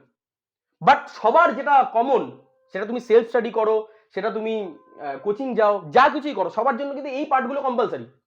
এবার কিভাবে করবে সেটা তোমাকে নিজেকে ভাবতে হবে, সেটা তোমার নিজের প্ল্যানিং, আমি সবকিছু গুলে খাইয়ে দিতে পারবো না। সেটা তোমার নিজস্ব ভিশনটা ক্লিয়ার হওয়া চাই যে আমার এই জায়গায় আছি বা আমি এই ফেজে আছি, বুঝতে পারলে? তো এখানে কিন্তু একটা জিজ্ঞাসা চিহ্ন তাদের জন্য পড়বে যারা মাধ্যমিক দিয়ে এসছো, যারা 11-এ কমার্স ছিল, যাদের 11-এ আর্টস ছিল, বা যারা 11-12 করোনি, ডাইরেক্ট মাধ্যমিক দিয়ে এসছো, তাদের জন্য কিন্তু বেসিক আন্ডারস্ট্যান্ডিংটা অনেকটা বেশি উইক হয়ে যাবে। কার ক্ষেত্রে? বেসিক ম্যাথস বা বেসিক ফিজিক্স বা অ্যাডভান্স লেভেল ফিজিক্স বা অ্যাডভান্স লেভেল ম্যাথ। তো এই দুটোর ক্ষেত্রে কিন্তু তাদের যেটা রেকমেন্ডেশন থাকবে, অবশ্যই তোমরা কিন্তু ইমিডিয়েটলি, যদি এই ফেজে থাকো বা এই ফেজে থাকো, তাহলে কিন্তু ইমিডিয়েটলি তোমরা চেষ্টা করো একটা যে কোনো জায়গাতে, যে কোনো স্যারের কাছে, ভালো কোনো স্যারের কাছে, সেটা তোমার অবশ্যই তোমাদের ক্যাপাবিলিটির মধ্যেই, একটা ভালো কোনো স্যারের কাছে গিয়ে আগে বেসিক আন্ডারস্ট্যান্ডিংগুলো ক্লিয়ার করো, এবং যেটা অ্যাজ আর্লি অ্যাজ পসিবল, যতটা তুমি তাড়াতাড়ি করতে পারো, সেটা আমার মনে হয় বেশ এই প্রথম বছরে যখন টেক্সট বুকগুলো তুমি পড়বে বেসিক সাবজেক্টে, তখনই কিন্তু আমার মনে হয় সেই জায়গাগুলো ক্লিয়ার করে নেওয়া উচিত, যখন তুমি কি বললাম সায়েন্স ব্যাকগ্রাউন্ড থেকে আসছো না। আর যারা সায়েন্স ব্যাকগ্রাউন্ড থেকে আসছো তাদের ক্ষেত্রে আমি বলবো এইটা নিয়ে খুব বেশি ভাবার দরকার নেই, যদি তুমি বেসিক পড়াশোনাটা করে থাকো 11-12-এ। কন্ডিশন একটাই, যদি বেসিক তুমি সায়েন্সের সাবজেক্টগুলো মোটামুটি পড়ে থাকো, বুঝতে পারলাম? আর সায়েন্সের সাবজেক্টের মধ্যে বেসিক আমাদের জিলেটে যেটা লাগবে সেটা হচ্ছে দুটো সাবজেক্ট খুব বেশি লাগে, সেটা হচ্ছে সায়েন্স আর ফিজিক্স। এই দুটো জিনিস আমাদের খুব বেশি কাজে লাগবে। যাই হোক, তো ফেজ 1-এর মধ্যে প্রথম যেটা সবাইকে ক্লিয়ার হতে হবে, সেটা তুমি তোমার বেসিক আন্ডারস্ট্যান্ডিং থাক বা না থাক, তোমাকে ডেভেলপ করতেই হবে যে করে হোক সামহাউ। তো সেটা তুমি কোচিং থেকে পেয়ে যেতে পারো, আদারওয়াইজ তুমি তোমার চেনা জানা বাড়ির গার্জেনদের কাছ থেকে, বা বাড়ির যদি বড় প্রিভিয়াসলি কেউ পড়াশোনা করে থাকে ইঞ্জিনিয়ারিং ব্যাকগ্রাউন্ড বা অন্য যদি কোনো ব্যাকগ্রাউন্ড থাকে বা সায়েন্সের কোনো স্টুডেন্ট হয়, তাদের থেকেও তুমি হেল্প নিয়ে এটা বেসিক তৈরি করে দিতে পারো। এছাড়াও ইউটিউবে অনেক চ্যানেল আছে, আমরা জানি অনেক ভালো ভালো স্যাররা কাজ করছেন, তো ইউটিউবে তোমরা সেই জিনিসগুলো ক্লিয়ার করতে পারো। আচ্ছা, আমার এখানে বলে রাখি, আমার এখানে চ্যানেলেও কিন্তু সেম একই জিনিস, তোমরা বিভিন্ন রকম এই বেসিকের ওপর ভিডিও কিন্তু তোমরা পেয়ে যাবে, যেমন ফাংশন রিলেটেড পাবে, ক্যালকুলাস রিলেটেড পাবে, ইন্টিগ্রেশন রিলেটেড পাবে, ডেরিভেটিভ রিলেটেড পাবে, বিভিন্ন অ্যালজাবরার যে চ্যাপ্টারগুলো সেখানেও কিন্তু বেসিক একদম জিরো থেকে আমি স্টার্ট করেছি। তো চাইলে কিন্তু তোমরা এখানে অনেক 50-60টা ভিডিও দেওয়া আছে, তোমরা এই ভিডিওর একদম পুরোনো দিনের ভিডিওগুলো থেকে স্টার্ট করো এবং ডেভেলপ করতে থাকো। অনেক ভিডিও দিয়ে রেখেছি, 50টার উপরে ভিডিও প্রায় ছাড়া আছে, ঠিক আছে? তো সেখান থেকেও তোমরা সেলফ স্টাডি করতে পারো। আর আদারওয়াইজ কেউ যদি চাও যে না স্যার আমি আমাদের ইনস্টিটিউটে জয়েন করবো বা অন্য যে কোনো ইনস্টিটিউটে জয়েন করবো, তো সেখানেও তোমরা জয়েন করে করতে পারো। বাট ইনস্টিটিউটে জয়েন হওয়ার আগে কিছু জিনিস তোমাদেরকে ভেরিফাই করে নিতে হবে, সেগুলো আমি পরে আসছি, একটু বাদেই আসছি কিভাবে একটা ইনস্টিটিউটকে আমরা চুজ করবো। চলো নেক্সট, এবার বেসিক আন্ডারস্ট্যান্ডিং যখন হয়ে গেল, তারপরে যেটা আসছে basic concept clear. Basic concept clear মানে কি স্যার? বেসিক আন্ডারস্ট্যান্ডিং এর মধ্যে যেটা পড়ছে যে বেসিক ফিজিক্স রিলেটেড কি জিনিসপত্র আমরা পড়বো, বেসিক ম্যাথস রিলেটেড কি জিনিসপত্র পড়বো, কি কি চ্যাপ্টার আছে, কিভাবে বেসিক অ্যারিথমেটিক অপারেশন আমরা করি, কিভাবে বেসিক অ্যালজেব্রিক অপারেশন করি, একদম বেসিক রিলেটেড কনসেপ্টগুলো যেটা মোটামুটি 11-12 আর ওদিকে 19 এই জায়গাগুলো আমরা সেগুলো শিখেছি, সেগুলো আমার বেসিক আন্ডারস্ট্যান্ডিং হয়ে গেল। এবার আসি বেসিক কনসেপ্ট ক্লিয়ার। এবার যখন একটা তুমি টপিক পড়বে, তার মানে এই পার্টিকুলার জিনিসগুলোর অ্যাপ্লিকেশন ওখানে আসবে, তাই না? তুমি ধরো ফিজিক্সের একটা কোনো টপিক পড়ছো, বা তুমি ইঞ্জিনিয়ারিং মেকানিক্সের একটা কোনো টপিক পড়ছো, বা স্ট্রেংথ অফ মেটেরিয়াল একটা কোনো টপিক পড়ছো, তাহলে সেখানে তোমার যদি এখন প্রেসার রিলেটেড কোনো টার্ম আসে, এখন স্ট্রেস রিলেটেড কোনো টার্ম আসে, এখন ফোর্স রিলেটেড কোনো টার্ম আসে, এখন সিজিএস বা এসআই ইউনিট রিলেটেড যদি কোনো টার্ম আসে, তাহলে সেখানে তোমার যদি বেসিক আন্ডারস্ট্যান্ডিং ক্লিয়ার না থাকে, তাহলে তুমি কি করে সেই কনসেপ্টটাকে তুমি অ্যাডপ্ট করবে? সো এখানে দ্বিতীয় কনসেপ্ট যেটা বেসিক কনসেপচুয়াল ক্লিয়ার বা concept clear, basic concept clear করার জন্য কিন্তু তোমার এই প্রথমটা কাজে লাগবে। সো এরা কিন্তু একে অপরের পরিপূরক, বলতে পারলাম এরা একে অপরের পরিপূরক, একটাকে ছেড়ে আরেকটা কোনোদিনই হবে না। সো এটা কমপ্লিট করার পরে তোমরা এবার যখনই যে চ্যাপ্টারটি তুমি শুরু করতে চলেছো, সেটা সেলফ স্টাডি করো বা কোচিংয়ে গিয়ে পড়ো বা যে কোনো জায়গার কাছেই পড়ো, তোমাদের কিন্তু নেক্সট পার্টটা ক্লিয়ার থাকতে হবে। সেটা কি? Basic concept clear. প্রত্যেকটা চ্যাপ্টারে প্রত্যেকটা টপিকে কিন্তু কনসেপ্টগুলো তোমাদেরকে ক্লিয়ার করে নিতে হবে তোমাদের সেই স্টাডির মাধ্যমে। এবং সেটা মনে রাখবে, যখন তুমি কনসেপ্টটা ক্লিয়ার করবে সেই ক্ষেত্রে কিন্তু বেসিক আন্ডারস্ট্যান্ডিং এর কিন্তু হেল্প ম্যাক্সিমামটা এখানে ইউজ করা হবে। সো ফেজ 1 এর মধ্যে কি হলো? প্রথমে বেসিক আন্ডারস্ট্যান্ডিং, যেটা আমাদের ডেভেলপ করে নিতে হবে সামহাও। তারপরে কি আসলো? যে চ্যাপ্টারটাই পড়ছি বা যে টপিকটাই পড়ছি তার বেসিক কনসেপ্টটা ক্লিয়ার করে নিতে হবে। সেটা তুমি দুভাবেই করতে পারো। সেলফ স্টাডি হলো তুমি নিজে থেকে ওই কম্প্যাক্টেড মেটেরিয়াল থেকে পড়ো, বা ভিডিও দেখো, বা ইউটিউবের হেল্প নাও, যাই করো সেখান থেকেও করতে পারো। আর যারা কোচিং আছো তাদের তো মাথা ঘামানোর দরকারই নেই, তারা অলরেডি এই কোচিংয়ে যখনই তুমি থাকবে এই দুটো ফেজের মধ্যে কোচিং থেকে অলরেডি তোমরা পেয়ে যাবে, ঠিক আছে? লাইভ ক্লাসেস তোমরা পেয়ে যাবে।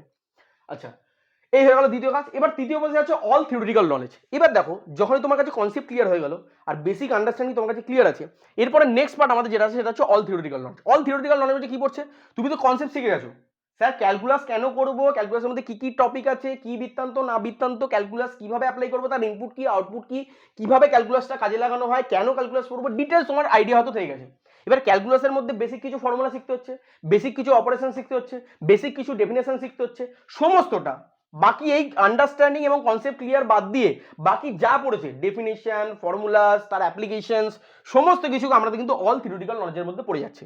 সো এই তিনটে যখন আমরা পড়ে ফেলবো, তখন কিন্তু মোটামুটি একটা চ্যাপ্টারের আমাদের 80 to 90% আমাদের তৈরি হয়ে গেল। স্যার 10% কেন বাকি রইলো? সেই 10%টা তুমি যখনই নিউমেরিক্যালগুলো সলভ করবে, সেই আন্ডারস্ট্যান্ডিংটা নিউমেরিক্যাল সলভ করার পরে তৈরি হবে। সো এখানে ওই জন্য বলছি যে 80 to 90% আমাদের কিন্তু তৈরি হয়ে গেল এই এত অবধি। তাহলে basic understanding, basic concept clear and all theoretical knowledge. All theoretical নলেজের মধ্যে বারবার বলছি, ওর মধ্যে কিন্তু ফর্মুলাস পড়ছে, ওর মধ্যে ডেফিনেশন বলছে, এবং সমস্ত কিছু যা যা যে কোনো চ্যাপ্টারে, সেটা সাবজেক্ট ওয়াইজ ভ্যারি করবে, তাই না? সেটা নিশ্চয়ই ইভিএস এর জন্য তুমি কোনো নিউমেরিক্যাল পাবে না, সেরকম আবার ম্যাথামেটিক্সের জন্য পুরোটাই নিউমেরিক্যাল, মানে পুরোটাই অঙ্ক। আবার ইটেক বা স্ট্রেংথ অফ মেটেরিয়াল, সেখানে কম্বিনেশন থাকবে, মানে থিওরি থাকবে, কনসেপ্টও থাকবে, আবার তার সাথে নিউমেরিক্যাল সলভ করতে। তো যাই হোক, এই তিনটে পার্ট যখন কমপ্লিট হলো, তখন কিন্তু আমাদের ফেজ 1 এর 50% কমপ্লিট হয়ে গেল। ফেজ 1 এর 50% জিনিস আমাদের কমপ্লিট হয়ে গেল। তার মানে কি? আমার বেসিক আন্ডারস্ট্যান্ডিং আমি ডেভেলপ করে ফেলেছি। যদি কারো 12 থাকে তার অটোমেটিক হয়ে আছে, যাদের 12 নেই তারা যত তাড়াতাড়ি পারবে কোচিংয়ে জয়েন হয়ে যাও, জয়েন হয়ে গিয়ে তারা স্পেশাল ক্লাসগুলো করে নাও, যেমন আমাদের এখানেই হয়। হ্যাঁ, আমরা একটা ফান্ডামেন্টাল প্রথম দিকে দিই, মানে সেটা তুমি এইচএসে 90%ই পাও, আর এইচএসে 100ই পাও। আবার তুমি এইচএসে ম্যাথামেটিক্স তোমার নাই থাক, সবার জন্য আমরা চেষ্টা করি একদম জিরো থেকে, অন্তত আমি তো করি। কি স্যার, ম্যাথামেটিক্স ডেরিভেটিভের উপর 4টে ক্লাস দিয়ে দিলাম, ইন্টিগ্রেশনের উপর 7-8টা ক্লাস দিয়ে দিলাম। যদিও অন্যান্য কোচিং ইনস্টিটিউটে এইগুলোকে অতটা বেশি করানো হয় না, বাট আমরা এগুলো করি, ঠিক আছে? আমরা এগুলো করি এবং একদম বেসিক আন্ডারস্ট্যান্ডিংগুলো একদম ক্লিয়ার করিয়ে দিই। তো সেটা তুমি কোচিং থেকেও হেল্প পেয়ে যেতে পারো, যেখান থেকেও মোট কথা তোমাকে ডেভেলপ হয়ে গেল। এই তিনটে পার্ট হয়ে গেল, তার মানে থিওরি, ডেফিনেশনস, ফর্মুলা, সমস্ত কিছু তোমার রেডি। এবার দেখো নেক্সট যেটা আসছে সেটা প্রিপারেশনের মেন। এটা হচ্ছে ভেরি ভেরি ইম্পর্টেন্ট, এটা হচ্ছে ভেরি ভেরি ইম্পর্টেন্ট পার্ট। এটাই হচ্ছে তোমার ব্যাকবোন। তোমার প্রিপারেশনের ব্যাকবোন হচ্ছে এইটা। কি? প্রথমে যেটা আমাদের তৈরি করতে হবে সেটা হচ্ছে preparation of full hand written notes. মানে ধরো এই তিনটে জিনিস ডেভেলপ করতে গিয়ে স্যার হয়তো কোনো একটা জায়গায় এক্সাম্পল দিয়েছে। কি এক্সাম্পল দিয়েছে? রাম অমুক দিন গাছের তলায় বসেছিল, একটা এক্সাম্পল। সেই এক্সাম্পলটাও আমাকে ছাওয়া যাবে না। তার মানে বুঝতে পারছো, দাড়ি কমা ফুল স্টপ, যেখানে যা আছে সমস্ত জিনিসগুলোকে আমাদের ইনক্লুড করে দিতে হবে কোনটায়? এই ফুল হ্যান্ড রিটেন নোটসে। বলতে পারলাম? Full hand written notes. তার মানে স্যার এটার কাজটা কি? Full hand written notes. Full hand written notes হচ্ছে, দেখো অলরেডি তুমি এখানে টেক্সট বুকস থেকে এক্সট্রাক্ট করে সেটা থেকে অলরেডি কমিয়ে তুমি কম্প্যাক্টেড নোটস অলরেডি তুমি পেয়ে গেছো। তার সাথে তুমি এক্সট্রা করে understanding, concept clear, theoretical knowledge, definition, সমস্ত কিছু আরো অ্যাড করেছো, প্লাস এই মেটেরিয়ালটা পড়েছো, এখানে ওই জিনিসগুলো পাবে। এই সব কটাকে কম্প্রেস করে তুমি একটা কম্প্রেসড ফরম্যাট, মানে একটা কম্প্রেসড ডেটা সেট বা একটা কম্প্রেসড ডেটাবেস তুমি তৈরি করেছো। যেই ডেটাবেসের মধ্যে কি হবে, তোমার এই পুরো খাটনিটা, পুরো 2 বছর 3 বছর বা 1 বছর যাই করো, সেই পুরো খাটনিটা তোমার একটা ডিজিটাল ফরম্যাট অথবা ম্যানুয়াল ফরম্যাট অথবা হ্যান্ড রিটেন ফরম্যাট, যাই বলো, মানে ডিজিটাল ফরম্যাট বলো বা নন ডিজিটাল ফরম্যাট বলো, সেটাতে তুমি একটা ডকুমেন্ট তুমি প্রিপেয়ার করছো, যেটাকে আমরা বলছি ফুল হ্যান্ড রিটেন নোটস। আর এই ফুল হ্যান্ড রিটেন নোটসটা সাপোজ 70 পাতার হলো, কারো 60 পাতার হলো, কারো 50 পাতার হলো। এবার প্রশ্নটা হচ্ছে, স্যার আমার পরীক্ষার আগে মাত্র 1 সপ্তাহ টাইম আছে। স্যার পরীক্ষার আগে মাত্র আমার 1 সপ্তাহ টাইম আছে। স্যার পরীক্ষার আগে আমার সাপোজ 2 সপ্তাহ টাইম আছে, তো 2 সপ্তাহের মধ্যে আমার 6খানা সাবজেক্ট, পার সাবজেক্টের অন অ্যান অ্যাভারেজ 8টা কি 10টা কি 12টা কি 15টা করে চ্যাপ্টার অ্যাভারেজ যদি দেখো, তাহলে সেই চ্যাপ্টারগুলো যদি আমাকে রিভাইজ করতে হয়, প্রথম কথা টেক্সট বুকস তো ছেড়ে দাও, হবে না, সেই বছরটা ডিলেট দিতে হবে না, আরো 10 বছর লেগে যাবে, টেক্সট বুকস তো বাদ। কম্প্যাক্টেড মেটেরিয়াল হবে বাট অনেক বেশি সময় লাগবে, অত সময় যদি আমি পুরো রিভিশন মারতেই চলে যাই আমার, তাহলে আমি করবোটা কি, হবে না। কম্প্যাক্টেড মেটেরিয়াল থেকে আরেকটু ছোট বা আরেকটু জিনিস যদি করি, আমি যদি এই ফুল হ্যান্ডেড নোটস করি তাতেও মোটামুটি 50-60 পেজ হয়ে যাচ্ছে, তাহলে আমার উপায়টা কি, আমাকে তো কুইক রিভিশন করতে হবে না, কুইক, আজ কালকে পরীক্ষা নেবো সমটা পুরো স্ট্রেংথ অফ মেটেরিয়াল 1 রাতের মধ্যে আমার খতম করতে হবে, কিভাবে করবো, তার জন্য আমাদের দরকার পড়লো এই জিনিসটাকেও আবার শর্ট করে আমরা নিয়ে আসলাম শর্ট নোটের মাধ্যমে। এটা কোথায় নিয়ে আসলাম, শর্ট নোটের মাধ্যমে, এই দেখো শর্ট নোট। তো শর্ট নোট হচ্ছে এমন একটা ভদ্রলোক বা এমন একটা টুলস বা এমন একটা গেজেটস, ঠিক আছে, এটাকে টুলস বলাটা আরো ভালো হবে, এটা এমন একটা টুলস যেটা তোমার ফুল হ্যান্ড রিটেন নোটসকেও আবার কম্প্যাক্টেড ফর্মে নিয়ে আসে। স্যার কিভাবে করব, মনে রাখবে ফুল হ্যান্ড রিটেন নোটসে যেমন যা থাকবে, রাম পরশুদিন বাড়ি গিয়েছিল এটা যেমন লেখা থাকবে, রাম কটা ভাত খেয়েছিল সেটাও লেখা থাকবে, রাম কতবার টয়লেটে গেছিল সেটাও লেখা থাকবে, যা কিছু each and everything will be included in the full handwritten note, সমস্ত কিছু লেখা থাকবে, ঠিক আছে, এক্সাম্পল থেকে শুরু করে ডেফিনেশন থেকে শুরু করে ফর্মুলা থেকে শুরু করে কোনো এক্সাম্পল থেকে শুরু করে যা কিছু লেখা থাকবে সব এর মধ্যে দিয়ে দেবো। তাহলে স্যার শর্ট নোটটা কি জিনিস, শর্ট নোটটা হচ্ছে এই সমস্ত জিনিসটা যেটা পড়েছো সেখান থেকে মেন ইম্পর্টেন্ট জিনিস, মানে সেখান থেকে হাজি বাজি ডাস্টবিনওয়ালা পার্ট বাদ দিয়ে দাও, যেগুলো পরীক্ষায় নিউমেরিক্যাল সলভ করতে একদম মাথায় তোমাকে রাখতেই হবে, যেগুলো তুমি মনে রাখতে পারছো না বারবার ভুলে যাচ্ছ সেগুলো, অ্যান্ড শেষ কারণে এবং শেষ যেটা যে ডেটাগুলো আমাদের মুখস্থ রাখতে হয় ইনবিল্ট, এরকম অনেক সাবজেক্টে অনেক চ্যাপ্টার আছে এখানে আমাদের অনেক ডেটা মনে রাখতে হয়, সেই পার্টিকুলার ডেটাগুলো সেই পার্টিকুলার ফর্মুলাসগুলো, মানে all formulas all ডেটাস and all important notes, শুধু সেই পার্টিকুলার পয়েন্টগুলোকে ছোট ছোট ছোট ছোট ছোট ছোট করে এই 60 পাতা 70 পাতা নোটসটাকে আমরা মোটামুটি 10 পাতা, এই মোটামুটি 2 পাতা 3 পাতা 4 পাতা 5 পাতা ম্যাক্সিমাম 10 পাতার মধ্যে আমরা কনভার্ট করে দেবো। এই যে কনভার্টটা করলাম 10 পাতার মধ্যে, 50 পাতার নোটকে 10 পাতার মধ্যে কনভার্ট করে দিলাম বা 5 পাতার মধ্যে কনভার্ট করে দিলাম, this is called short notes. Sir এটার বেনিফিটটা কি, এটার বেনিফিটটা হচ্ছে যে অলরেডি তুমি যেগুলো পড়েছো সেগুলো যখন এটা লিখছো তখন তোমার মাথায় আছে, তার মধ্যে থেকে যেগুলো ভুলে যাচ্ছ বা যেগুলো মেন লাগবেই, যেগুলো হয়তো পরীক্ষা একদম মাস্ট আসবেই, সেই জিনিসগুলোকে তুমি শুধু শর্ট শর্ট ফর্মে লিখে নিয়েছো, আর যেগুলো মনে থাকে না তোমার সেগুলোকে নোট করে নিয়েছো, বলতে পারলাম।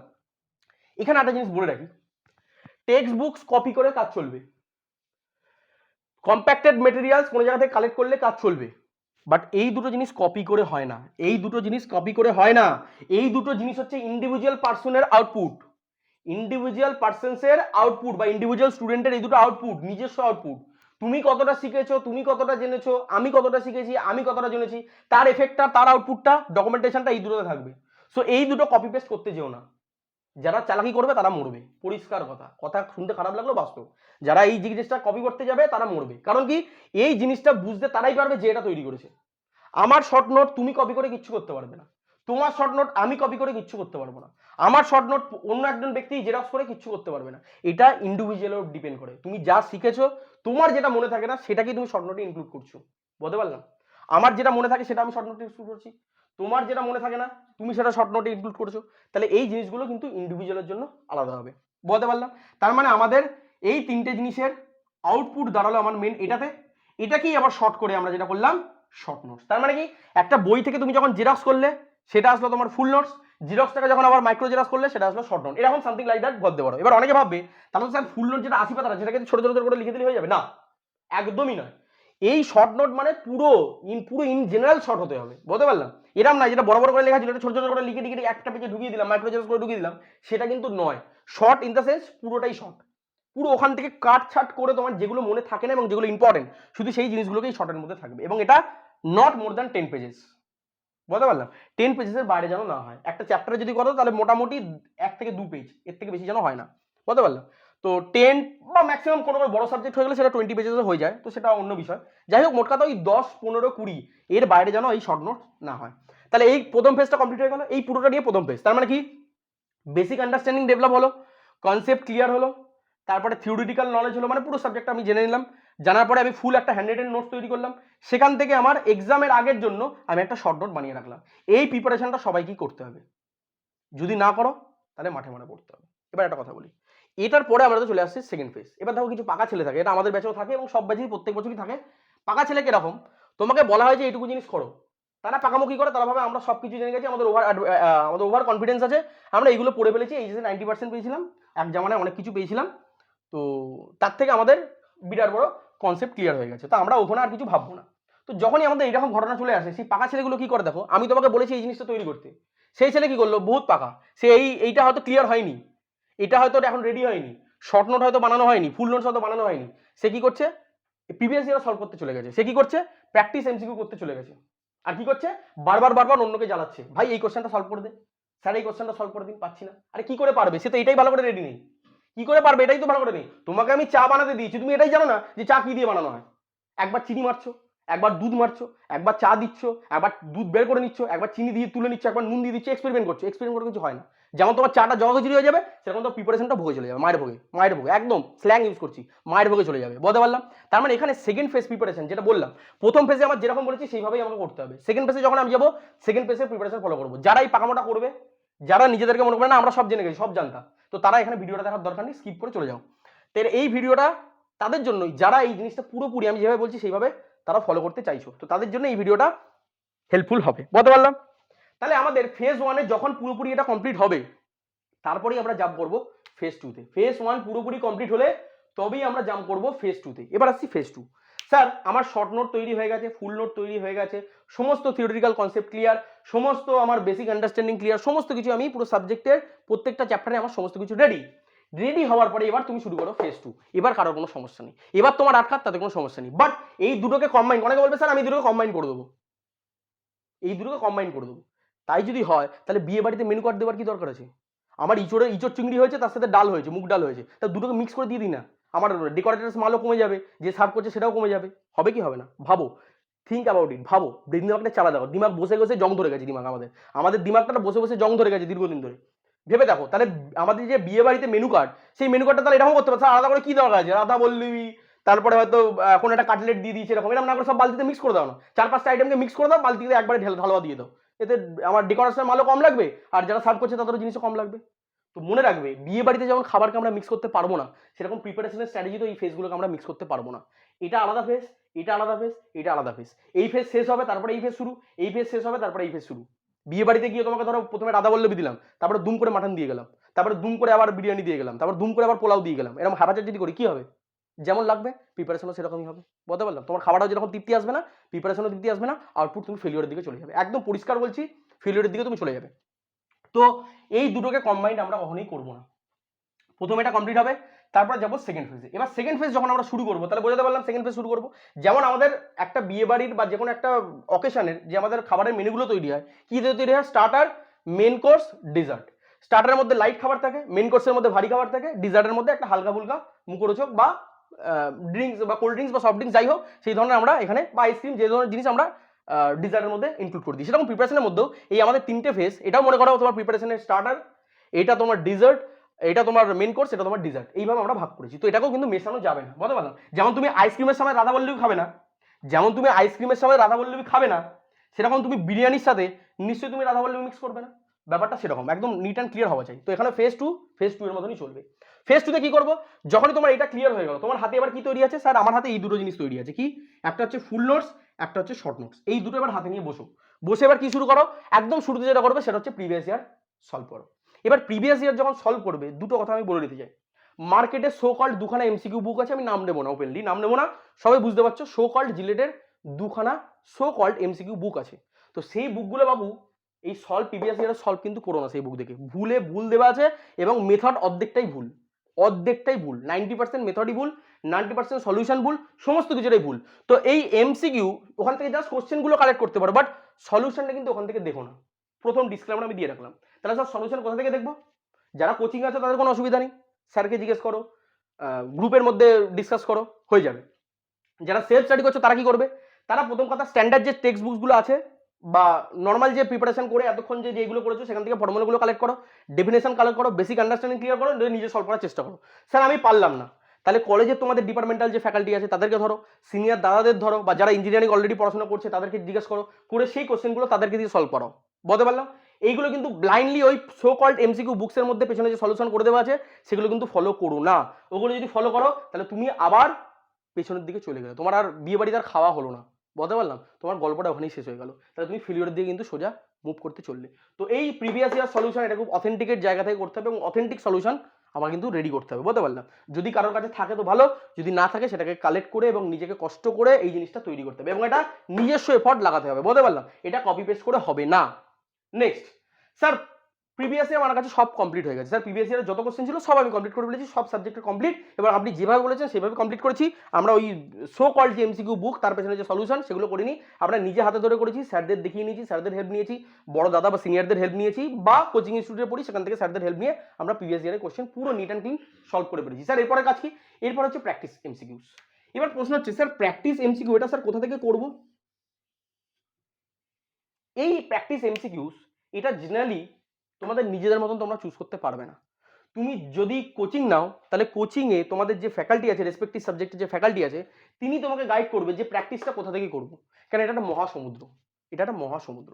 আমি বলে দিলাম স্ট্রেংথ অফ মেটেরিয়াল, আমি বলে দিলাম ইঞ্জিনিয়ারিং ম্যাথামেটিক্স, ম্যাথামেটিক্স বিটেক লেভেলে হয়, ম্যাথামেটিক্স আইটিআই লেভেলে হয়, ম্যাথামেটিক্স এইচএস লেভেলে হয়, ম্যাথামেটিক্স ক্লাস 10 লেভেলে হয়, বলতে পারলাম। ম্যাথামেটিক্স বিটেক লেভেলের হয়, ম্যাথামেটিক্স ডিপ্লোমা লেভেলের হয়, ম্যাথামেটিক্স এমটেক লেভেলের হয়, ম্যাথামেটিক্স পিএইচডি লেভেলের হয়। তোমাকে লেভেলটা প্রথমে বুঝতে হবে, আমাদের এক্সামটা কি ডিমান্ড করে সেটা বুঝতে হবে। তো সেই জিনিসটা তোমার অভিজ্ঞতা, এটা আমাদের কাপ অফ টি এর নয়, এটা যে স্টুডেন্ট তার এটা বোঝা সম্ভব নয়। তো তাকে কি করতে হবে? যদি তুমি কোচিং এর হও তাহলে তোমার জায়গা খতম, তুমি এখান থেকে তাদের কাছ থেকে এটা আইডিয়াটা পেয়ে যাবে যে এই প্র্যাকটিস এমসিকিউটা কি হবে। মোস্ট অফ দ্য কেসেস এখানে কিন্তু প্র্যাকটিস এমসিকিউস বিভিন্ন কোচিং ইনস্টিটিউট তারা কিন্তু প্রোভাইড করে দেয়। আমাদের কথা যদি বলো, আমরা কিন্তু প্রত্যেকটা সাবজেক্টের কোন জায়গা থেকে তোমাকে প্র্যাকটিস করতে হবে সেটা এখান থেকে তোমরা গাইডলাইন পেয়ে যাবে। সেরকমভাবে তুমি অন্য যেখানেই পড়ো সেখান থেকে তোমাকে গাইড করে দেবে। যেটা বলছিলাম যে আমরা কোচিং ইনস্টিটিউট কিভাবে আমরা সিলেক্ট করব, তো ভর্তি হওয়ার আগে অবশ্যই কিন্তু এই ব্যাপারগুলো জেনে নেবে যে আপনারা কি প্র্যাকটিস এমসিকিউ যেটা প্রোভাইড করেন, সেই প্রোভাইড যেটা করছেন সেটা কি আমরা স্ট্যান্ডার্ড মেটেরিয়াল, বা না এরকম যে কোনো একটা বই থেকে আপনি বলে দিচ্ছেন, বা সেই বইটা থেকে বললেও সেই জায়গা কি মোটামুটি রিলেট ওরিয়েন্টেড, সেগুলো কিন্তু একটু ভেরিফাই করে কিন্তু তবেই আসবে, বলতে পারলাম। সো এখানেও কিন্তু অনেকটা বেশি ডিফারেন্স ক্রিয়েট করে দেয়, বলতে পারলাম। এখানে প্র্যাকটিস এমসিকিউস আমি একটা ওয়েবসাইট থেকে ভুলভাল ওয়েবসাইট থেকে কিছু ভুলভাল কোশ্চেন তোমাকে দিয়ে দিলাম, তোমার প্রিপারেশন মায়ের ভোগে, তোমার প্রিপারেশন মায়ের ভোগে, বলতে পারলাম। সো ওটা কিন্তু করা যাবে না। প্র্যাকটিস এমসিকিউ যখন আমরা করবো সেটাও কিন্তু স্ট্যান্ডার্ড রেফারেন্স থেকেই করতে হবে। এবার সেই স্ট্যান্ডার্ড রেফারেন্স কারা বলবে? যারা 3 বছর 4 বছর এই ফিল্ডে আছে, মিনিমাম 3 বছর যারা এই ফিল্ডে আছে, তারা ছাড়া কিন্তু এটা বোঝা পসিবল নয়, বলতে পারলাম। আজকে আমি একটা নতুন ইনস্টিটিউট খুললাম, কালকে আমি পড়াতে লেগে গেলাম, সে কিন্তু কোনোদিনই বলতে পারবে না, বলতে পারলাম। সে কিন্তু কোনোদিনই বলতে পারবে না, বলতে পারলাম। সো এই প্র্যাকটিস এমসিকিউস জানার জন্য তোমাকে কিন্তু হেল্প নিতে হবে। এবার যারা সেলফ স্টাডি করছে তারা বলবে স্যার আমাদের ফিনান্সিয়াল অবস্থা খুব খারাপ, বাড়ি থেকে কোনো হেল্প পাই না, ফিনান্সিয়াল সাপোর্ট পাই না, স্যার আমরা কিভাবে করবো? তোমাদেরকে জোগাড় করতে হবে। কোথা থেকে জোগাড় করবো? সেই প্রিভিয়াস ইয়ার দাদাদের ধরো, যারা এখন পড়ছে তাদেরকে বলে রাখো, সেখান থেকে তোমাদের কালেক্ট করো। দেখো এই ফেস কিন্তু এটা তোমাকে সেম, তোমার পয়সা থাক তোমার পয়সা না থাক, তুমি কোচিনে ভর্তি হও তুমি কোচিনে না ভর্তি হও, তোমার কাছে রিসোর্সেস থাক বা না থাক, এইগুলো সবার কাছে জোগাড় করতে হবে। কিভাবে করবো সেই মাথাটা এখন থেকে খাটাও, কিভাবে করবো জোগাড় সেই জিনিসটা এখন থেকে মাথাটা খাটাও, বলতে পারলাম। তার মানে প্র্যাকটিস এমসিকিউ যেটা আমাদের থাকছে, সেই প্র্যাকটিস এমসিকিউটাও কিন্তু আমাদের সাজেস্টিভ হওয়া চাই এবং সেটা চেষ্টা করবে কোনো কোচিং ইনস্টিটিউট যখন ভর্তি হবে সেটা ভেরিফাই করে নেওয়ার যে স্যার আপনারা প্র্যাকটিস এমসিকিউ প্রোভাইড করবেন তো। মক টেস্ট বলছি না, মক টেস্ট আলাদা জিনিস, পরে আসি। এই প্র্যাকটিস এমসিকিউ কিন্তু অনেক কিছু ডিসাইড করে দেয়। এই যে প্রিভিয়াস ইয়ার করলে, এবার এই প্রিভিয়াস ইয়ারের ধাঁচের তোমার এমসিকিউ থাকা যায় যে তুমি ঠিক ট্র্যাকে আছো কিনা, তোমার এই জিনিসগুলো ঠিকঠাক আছে কিনা, সেটাকে তোমাকে লেভেলে আনবে, স্টেবিলাইজ করবে, সেটা হচ্ছে এই প্র্যাকটিস এমসিকিউস।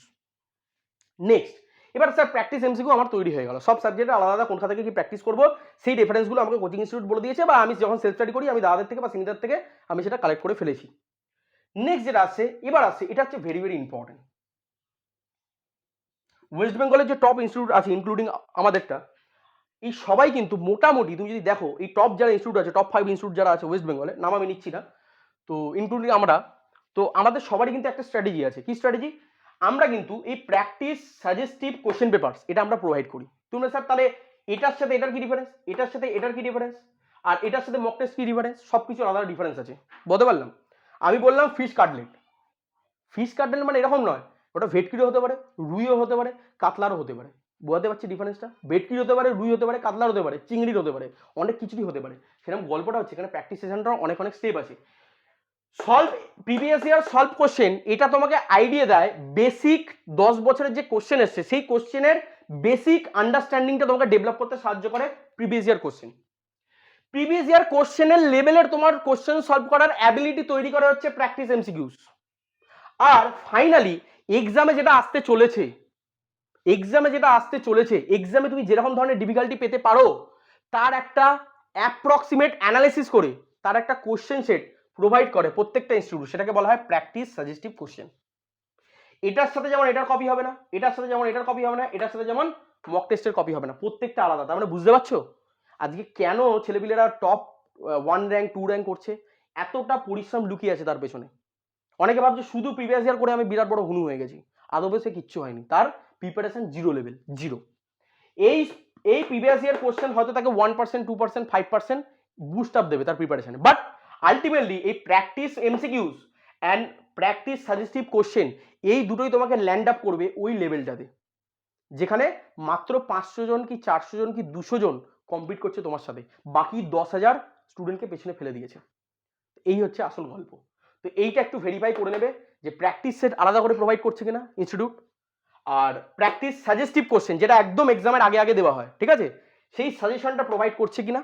অ্যান্ড ফাইনালি এই তিনটের সাথে যেন কোনো মিল না থাকে, মানে প্র্যাকটিস সেট আলাদা হবে, পুরো সম্পূর্ণ আলাদা হবে, প্র্যাকটিস সাজেস্টিভ কোশ্চেন পেপার আলাদা হবে, অ্যান্ড মক টেস্ট আলাদা হবে, তবে গিয়ে একটা ছেলের সেই কোশ্চেন সলভ করার অ্যাবিলিটি বা সেই থট প্রসেস তবেই কিন্তু তৈরি হবে, আদারওয়াইজ নয়।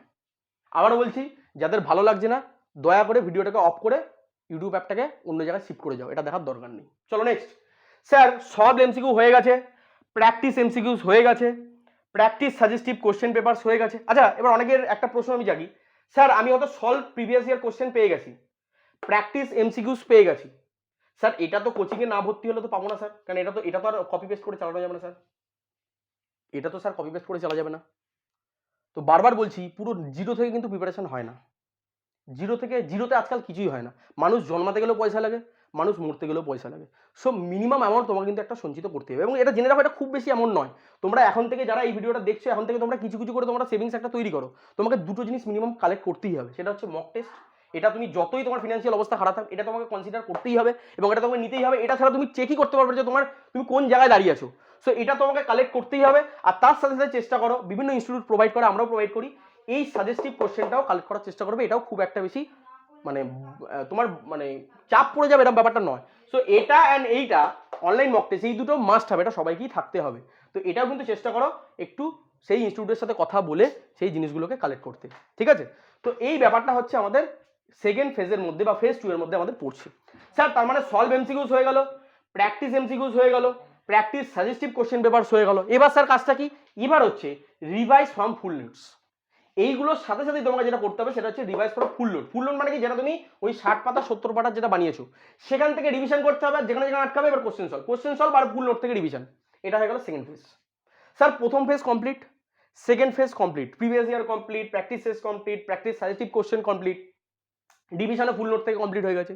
এবার আসি লাস্ট ফেজে। লাস্ট ফেজে জেনারেলি 1 মাস থেকে শুরু করে 3 মাস 4 মাস অবধি যেতে পারে, মানে কারোর লাস্ট ফেজটা 4 মাস হতে পারে, কারোর লাস্ট ফেজটা 3 মাস হতে পারে, কারোর লাস্ট ফেজটা 1 মান্থও হতে পারে, সেটা ডিপেন্ডিং আপন টাইম শিডিউল। তুমি কোন সময় ব্যাচে অ্যাডমিশন নিচ্ছ এটা একটা ম্যাটার করে। ওই জন্য আমি বলি যে যাদের ফিনান্সিয়াল অতটা ভাবতে হচ্ছে না, যাদের বাড়ি থেকে মোটামুটি একটা অ্যাভারেজ, এটা তো এমন কোনো কষ্ট নয় যে লাখ টাকা কোটি টাকা, এরকম তো ব্যাপার নয়, খুব নমিনাল ফিস। মোটামুটি যদি স্ট্যান্ডার্ড ওয়েস্ট বেঙ্গল ইনস্টিটিউট দেখো, ওভারঅল 1 বছরের প্রিপারেশনে তোমার ওই নিয়ার অ্যাবাউট 10 থেকে 15,000-এর মধ্যে এসে যায় মোটামুটি সব ইনস্টিটিউট কম বেশি, ঠিক আছে।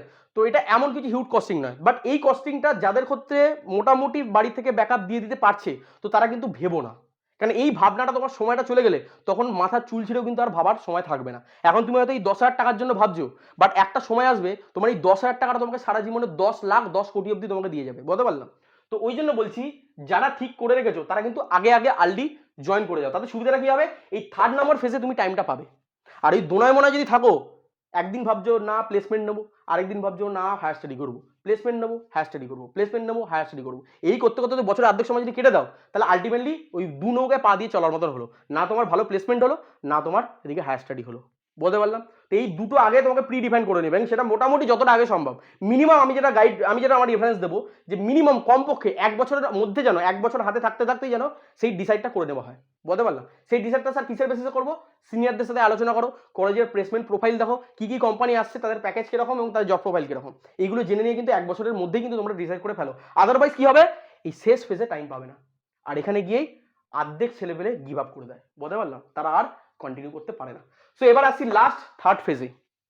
3rd ফেজে কিন্তু আমি যেটা বলছিলাম যে তুমি যতই সেলফ স্টাডি করো, তোমার যতই ফিনান্সিয়াল অভাব থাক, তুমি যতই তোমার রিসোর্স কম থাক, এইটুকু অ্যারেঞ্জমেন্ট তোমাকে করতে হবে। এবং এটা কিন্তু খুব একটা বেশি অ্যারেঞ্জমেন্ট নয়।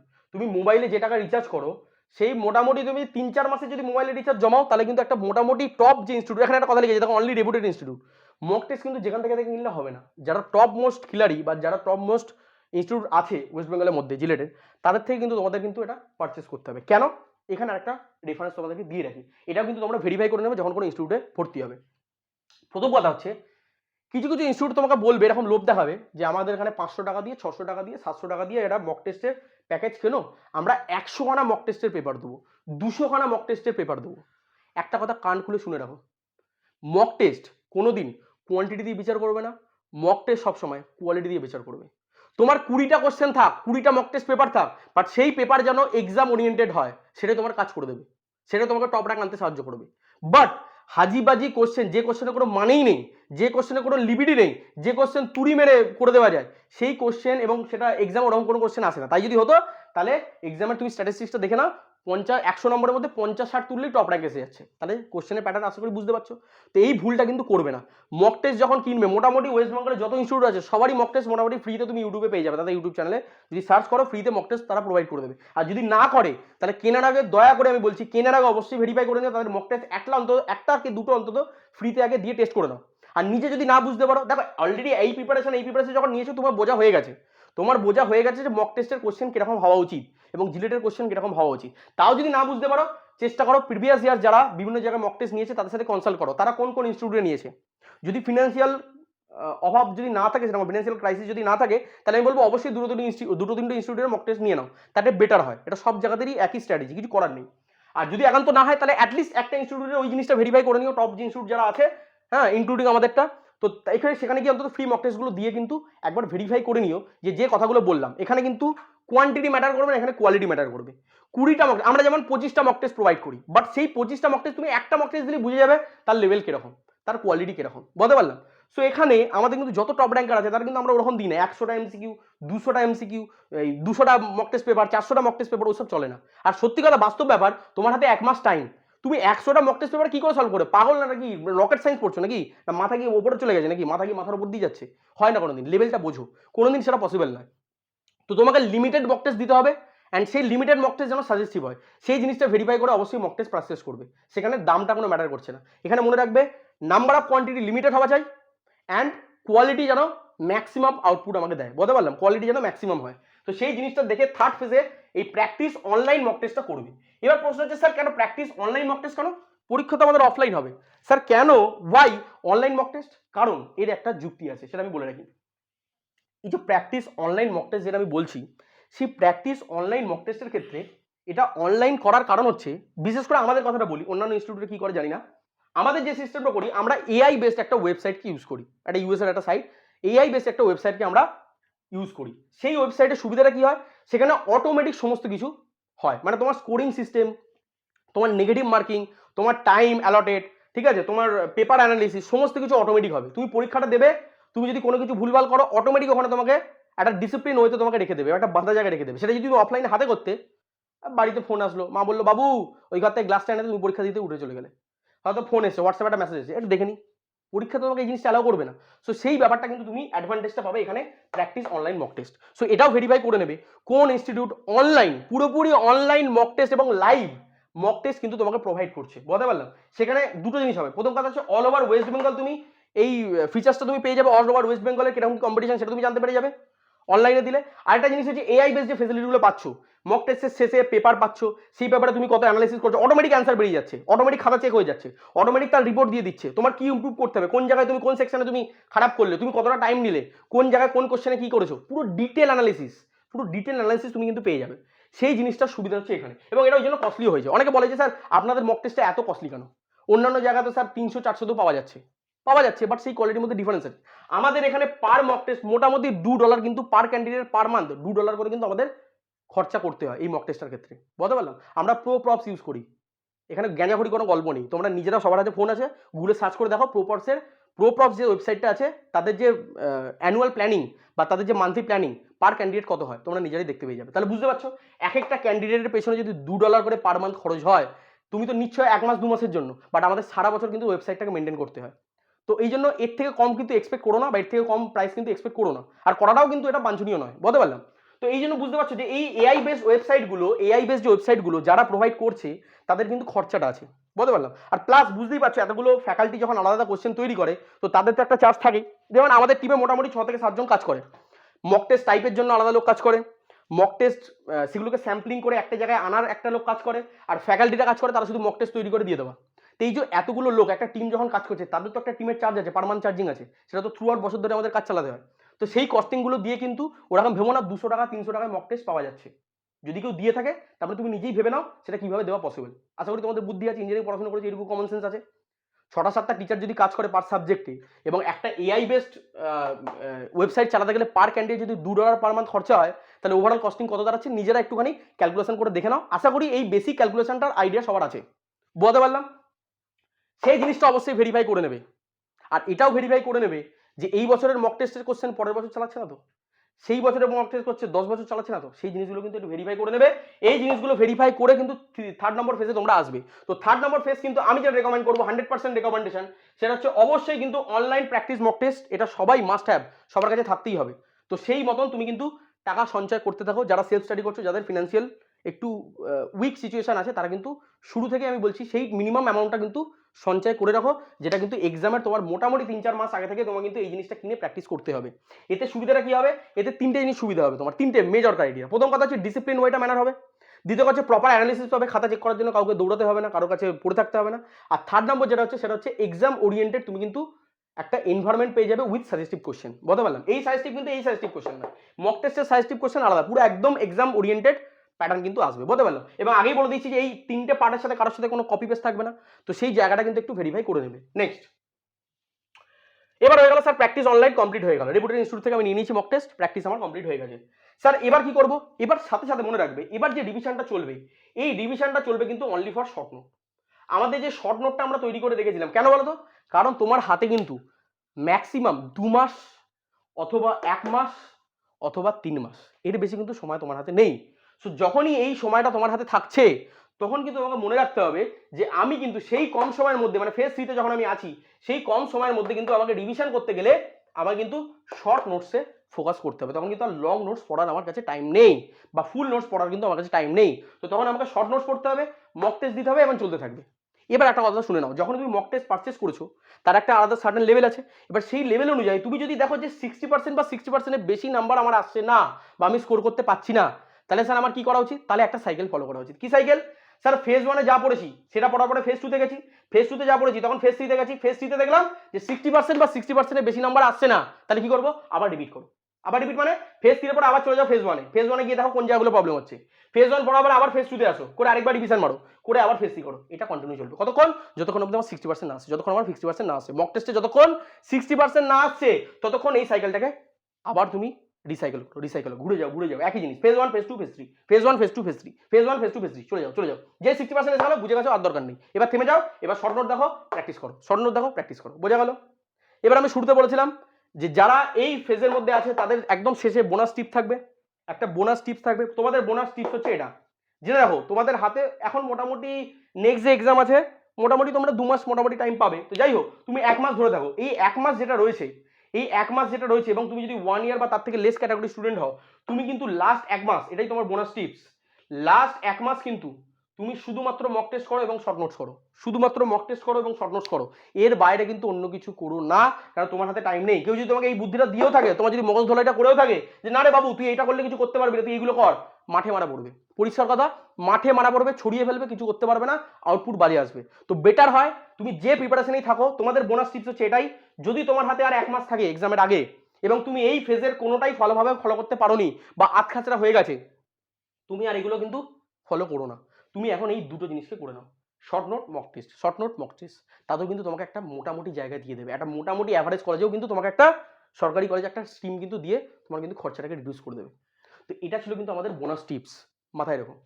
লাস্ট ফাইনালি আরেকটা ইম্পর্টেন্ট কথা যেটা বলবো, সেটা অবশ্যই মাথায় রেখো, সেটা হচ্ছে কি করব না, কি করব না এটাও তোমাদেরকে জানতে হবে। কি করবো তো স্যার জেনে গেলাম, স্যার কি করব না সেটা হচ্ছে টেক্সট বুকসের ওপর খুব বেশি ভরসা করা যাবে না, টেক্সট বুকসের ওপর খুব বেশি ভরসা করা যাবে না, ভরসা যদি করতেই হয় তাহলে কম্প্যাক্টেড মেটেরিয়ালসের উপর করো। কেন? কারণ কি এ হিউজ টাইম দেবে, এ হিউজ টাইম নেবে, তোমার কাছ থেকে টাইম কিনে নেবে কে? Text books. সো টেক্সট বুকসকে খুব বেশি আমরা প্রেফার করতে পারবো না ফর এনি কম্পিটিটিভ এক্সাম। সেটা হতে পারে এসএসসি জেই, সেটা হতে পারে জিলেট, সেটা হতে পারে গেট, সেটা হতে পারে আইএস, সেটা হতে পারে অন্য কম্পিটিটিভ এক্সাম। আমরা কিন্তু কোনো কালেই টেক্সট বুকসের উপর ফোকাস দিতে পারবো না। সো এইটা আমাদের একটা মেজর ডিসঅ্যাডভান্টেজ, এটা মাথায় রাখো। দ্বিতীয় একটা ইম্পর্টেন্ট কথা বলে রাখি, যেটা 99% স্টুডেন্ট ভুল করছে, এবং যারা এই ভুলটা শুধরাতে পারবে, যত তাড়াতাড়ি করতে পারবে, তাদের ক্ষেত্রে কিন্তু রেজাল্ট বেটার পাওয়া যাবে। সেটা কি বলে রাখি, কেউ বলবে না, কেউ বলবে না, সবাই তোমাকে ফাঁসাবে, কেউ বলবে না। জেনে রাখো, মার্কেটে যে স্ট্যান্ডার্ড এমসিকিউ বুকস আছে সেটা হচ্ছে ডাস্টবিন। কেন? কারণ তুমি নিজে করে এক্সপেরিমেন্ট করে দেখে নাও, বা যে বন্ধুরা করছে তাদের রেজাল্টগুলো জেনে নাও, বুঝতে পেরে যাবে। মার্কেটের যে standard MCQ, so called MCQ books আছে, তার উপর পুরোপুরি ডিপেন্ডেন্ট হবে না। তাহলে কি স্যার এটা করবো না? অবশ্যই করো, আমি বলছি না করবে না, বাট এইগুলো যেন মেক শিওর যে এইগুলো যেন কমপ্লিট হয়ে যায়, তারপরে আমি অ্যাজ এ রেফারেন্স বা এক্সট্রা মেটেরিয়াল হিসাবে এটা আমি করছি। এটার উপর যেন পুরোপুরি ডিপেন্ডেন্ট না হয়, তাহলে কিন্তু ভোগে, মায়ের ভোগে প্রিপারেশন। বলতে পারলাম? হ্যাঁ, এবার এটা বলে রাখি, এর একটা সুবিধা আছে যেটা আমিও দেখেছি বা আমিও লাস্ট 3 বছর ধরে করাচ্ছি। এর একটা জিনিস বেটার, মার্কেটে যে দুটো বই আছে আমি নাম বলছি না, তার একটা জিনিসকে তোমরা ফলো করতে পারো ব্লাইন্ডলি, সেটা হচ্ছে ইভিএস অ্যান্ড কম্পিউটার। এই দুটো পার্টকে তোমরা রেকমেন্ড করতে পারো যদি কেউ এইটাকে মোটামুটি কিনে ফেলেছো বা টাকা অলরেডি খুশিয়ে ফেলেছো। বলতে পারলাম? তো যদি টাকা খুশিয়ে থাকো বা তোমার কাছে অলরেডি যদি থেকে থাকে, তো এর শুধু ইভিএস আর কম্পিউটারটাকে দেখো, তাও কাজে লাগবে।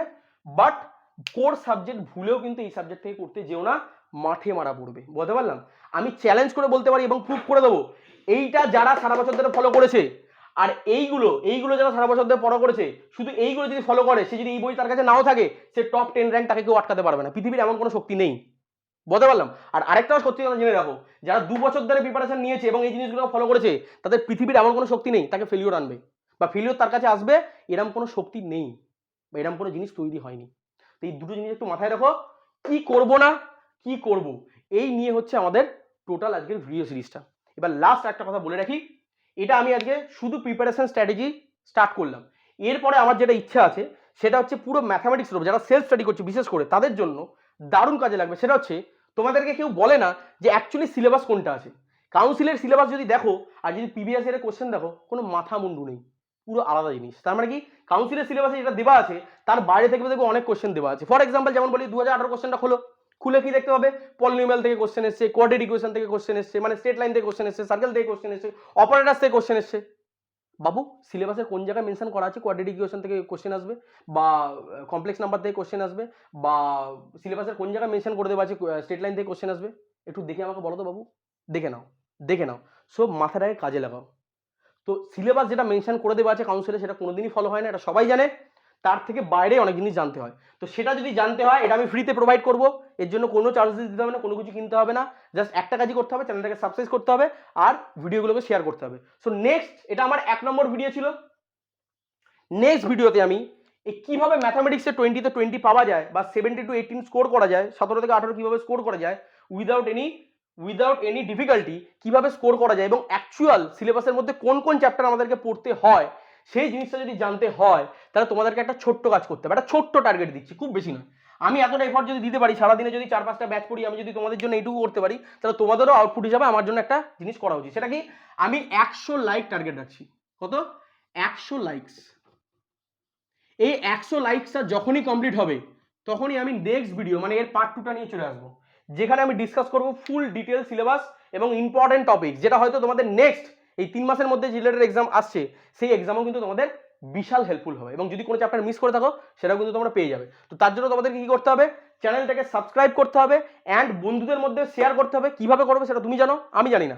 আমার একটাই টার্গেট, খুব মিনিমাম টার্গেট দিয়েছি। এমনিতেই ভিডিওটা মোটামুটি কিছু না হলেও 200-250 জন এমনি দেখে। তো এমনি যখন থাকে, তাদের মধ্যে 200-250 জন তখন দেখছে, তো একটা লাইক বাটন প্রেস করতে কত সময় লাগে? 1 সেকেন্ড লাগে। তো 100 জনের মিনিমাম আমার লাইক চাই। যে মুহূর্তে কমপ্লিট হবে, যদি আজকে রাত্রে কমপ্লিট হয় তো আজকে রাত্রে ভিডিও পাবে, যদি কাল সকালে কমপ্লিট হয় তো কাল সকালে ভিডিও পাবে, যদি 6 মাস বাদে হয় তো 6 মাস বাদে পাবে। এবার তোমরা ডিসাইড করো তোমাদের কবে দরকার, সেই হিসাবে বন্ধুদেরকে শেয়ার করো, বিভিন্ন গ্রুপে শেয়ার করো। একটা লাইক, শুধু একটা লাইক করতে পারো ভিডিওতে, নেক্সট পার্ট আমি তোমাদের সামনে নিয়ে হাজির হব। বলতে পারলাম? এটা ছিল আমাদের 1 নম্বর, এই ভিডিও সিরিজের 1 নম্বর, ইঞ্জিনিয়ারিং ম্যাথামেটিক্সের 1 নম্বর ভিডিও সিরিজ, যেটার প্রিপারেশন স্ট্র্যাটেজি মোরাললেস ছটা সাবজেক্টের জন্যই একই, বাট এটা ইঞ্জিনিয়ারিং মেকানিক্সে যেহেতু সিরিজ করেছি, তো ইঞ্জিনিয়ারিং ম্যাথামেটিক্সে যেহেতু সিরিজ করেছি, তো এর পরে যে ভিডিওগুলো আসবে সেটা আমি ইঞ্জিনিয়ারিং ম্যাথামেটিক্সের নেক্সট পার্টে আসবো। সেখানে আমি রেফার করবো কি কি বুকস ফলো করতে হবে, স্ট্যান্ডার্ড বুকস কি আমরা ফলো করবো, কোন টপিকের জন্য কোন বুকস ফলো করবো, কোন সেকশন ফলো করবো, কোথা থেকে কি পড়বো, সেটা যেমন রেকমেন্ড করবো। তার সাথে সাথে আমি ডিটেল সিলেবাস অ্যানালিসিস করবো এবং কোন সিলেবাসটার কোন জায়গাটা পড়লে তোমাদের কাজে লাগবে সেটাও আমরা দেখে নেবো। বলতে পারলাম? তো আজকের ভিডিও আমরা এখানেই শেষ করছি। অবশ্যই চ্যানেলটিকে সাবস্ক্রাইব করো এবং বন্ধুদেরকে অবশ্যই বলো 100 লাইকটা কমপ্লিট করে দিতে। এই টার্গেটটা অ্যাচিভ করে ফেললে কিন্তু তোমাদের ম্যাথামেটিক্স কিন্তু নেক্সট এক্সামের জন্য তোমাদের একটা বিরাট বড় অপরচুনিটি, যেটা আমি ফ্রিতে প্রোভাইড করবো। আগেই বলেছি এর মধ্যে কোনো হিডেন রুল নেই, বাট তোমাদেরকে একটা কাজই করতে হবে, এই ভিডিওটাকে পাঠাতে হবে এবং বন্ধুদেরকে বলতে হবে পুরো ভিডিওটা যেন কমপ্লিট করে এবং একটা করে লাইক যেন হিট করে দেয়। বলতে পারলাম? তাহলে লাইক বাটনটা প্রেস করো, চ্যানেলটাকে সাবস্ক্রাইব করো আর অবশ্যই বেল আইকনটা প্রেস করে রাখো, নাহলে এরকম মজাদার এবং দারুণ ইনফরমেটিভ ভিডিও কিন্তু তোমরা মিস করে যাবে। আবার বললাম, so called motivation, morning motivation, evening motivation থেকে বেঁচে রহো। ওগুলো তোমাদেরকে ট্র্যাপে ফেলা হচ্ছে। তো ওই ট্র্যাপ থেকে মুক্তি করো এবং ওই ট্র্যাপ থেকে বাঁচো, বাঁচিয়ে জয় মাতারা করে এমসিকিউ সলভ করো। থ্যাংক ইউ ভেরি মাচ ভিডিওটা দেখার জন্য। চ্যানেলটাকে সাবস্ক্রাইব করো। নেক্সট ভিডিওতে আমাদের আবার দেখা হচ্ছে। Good bye.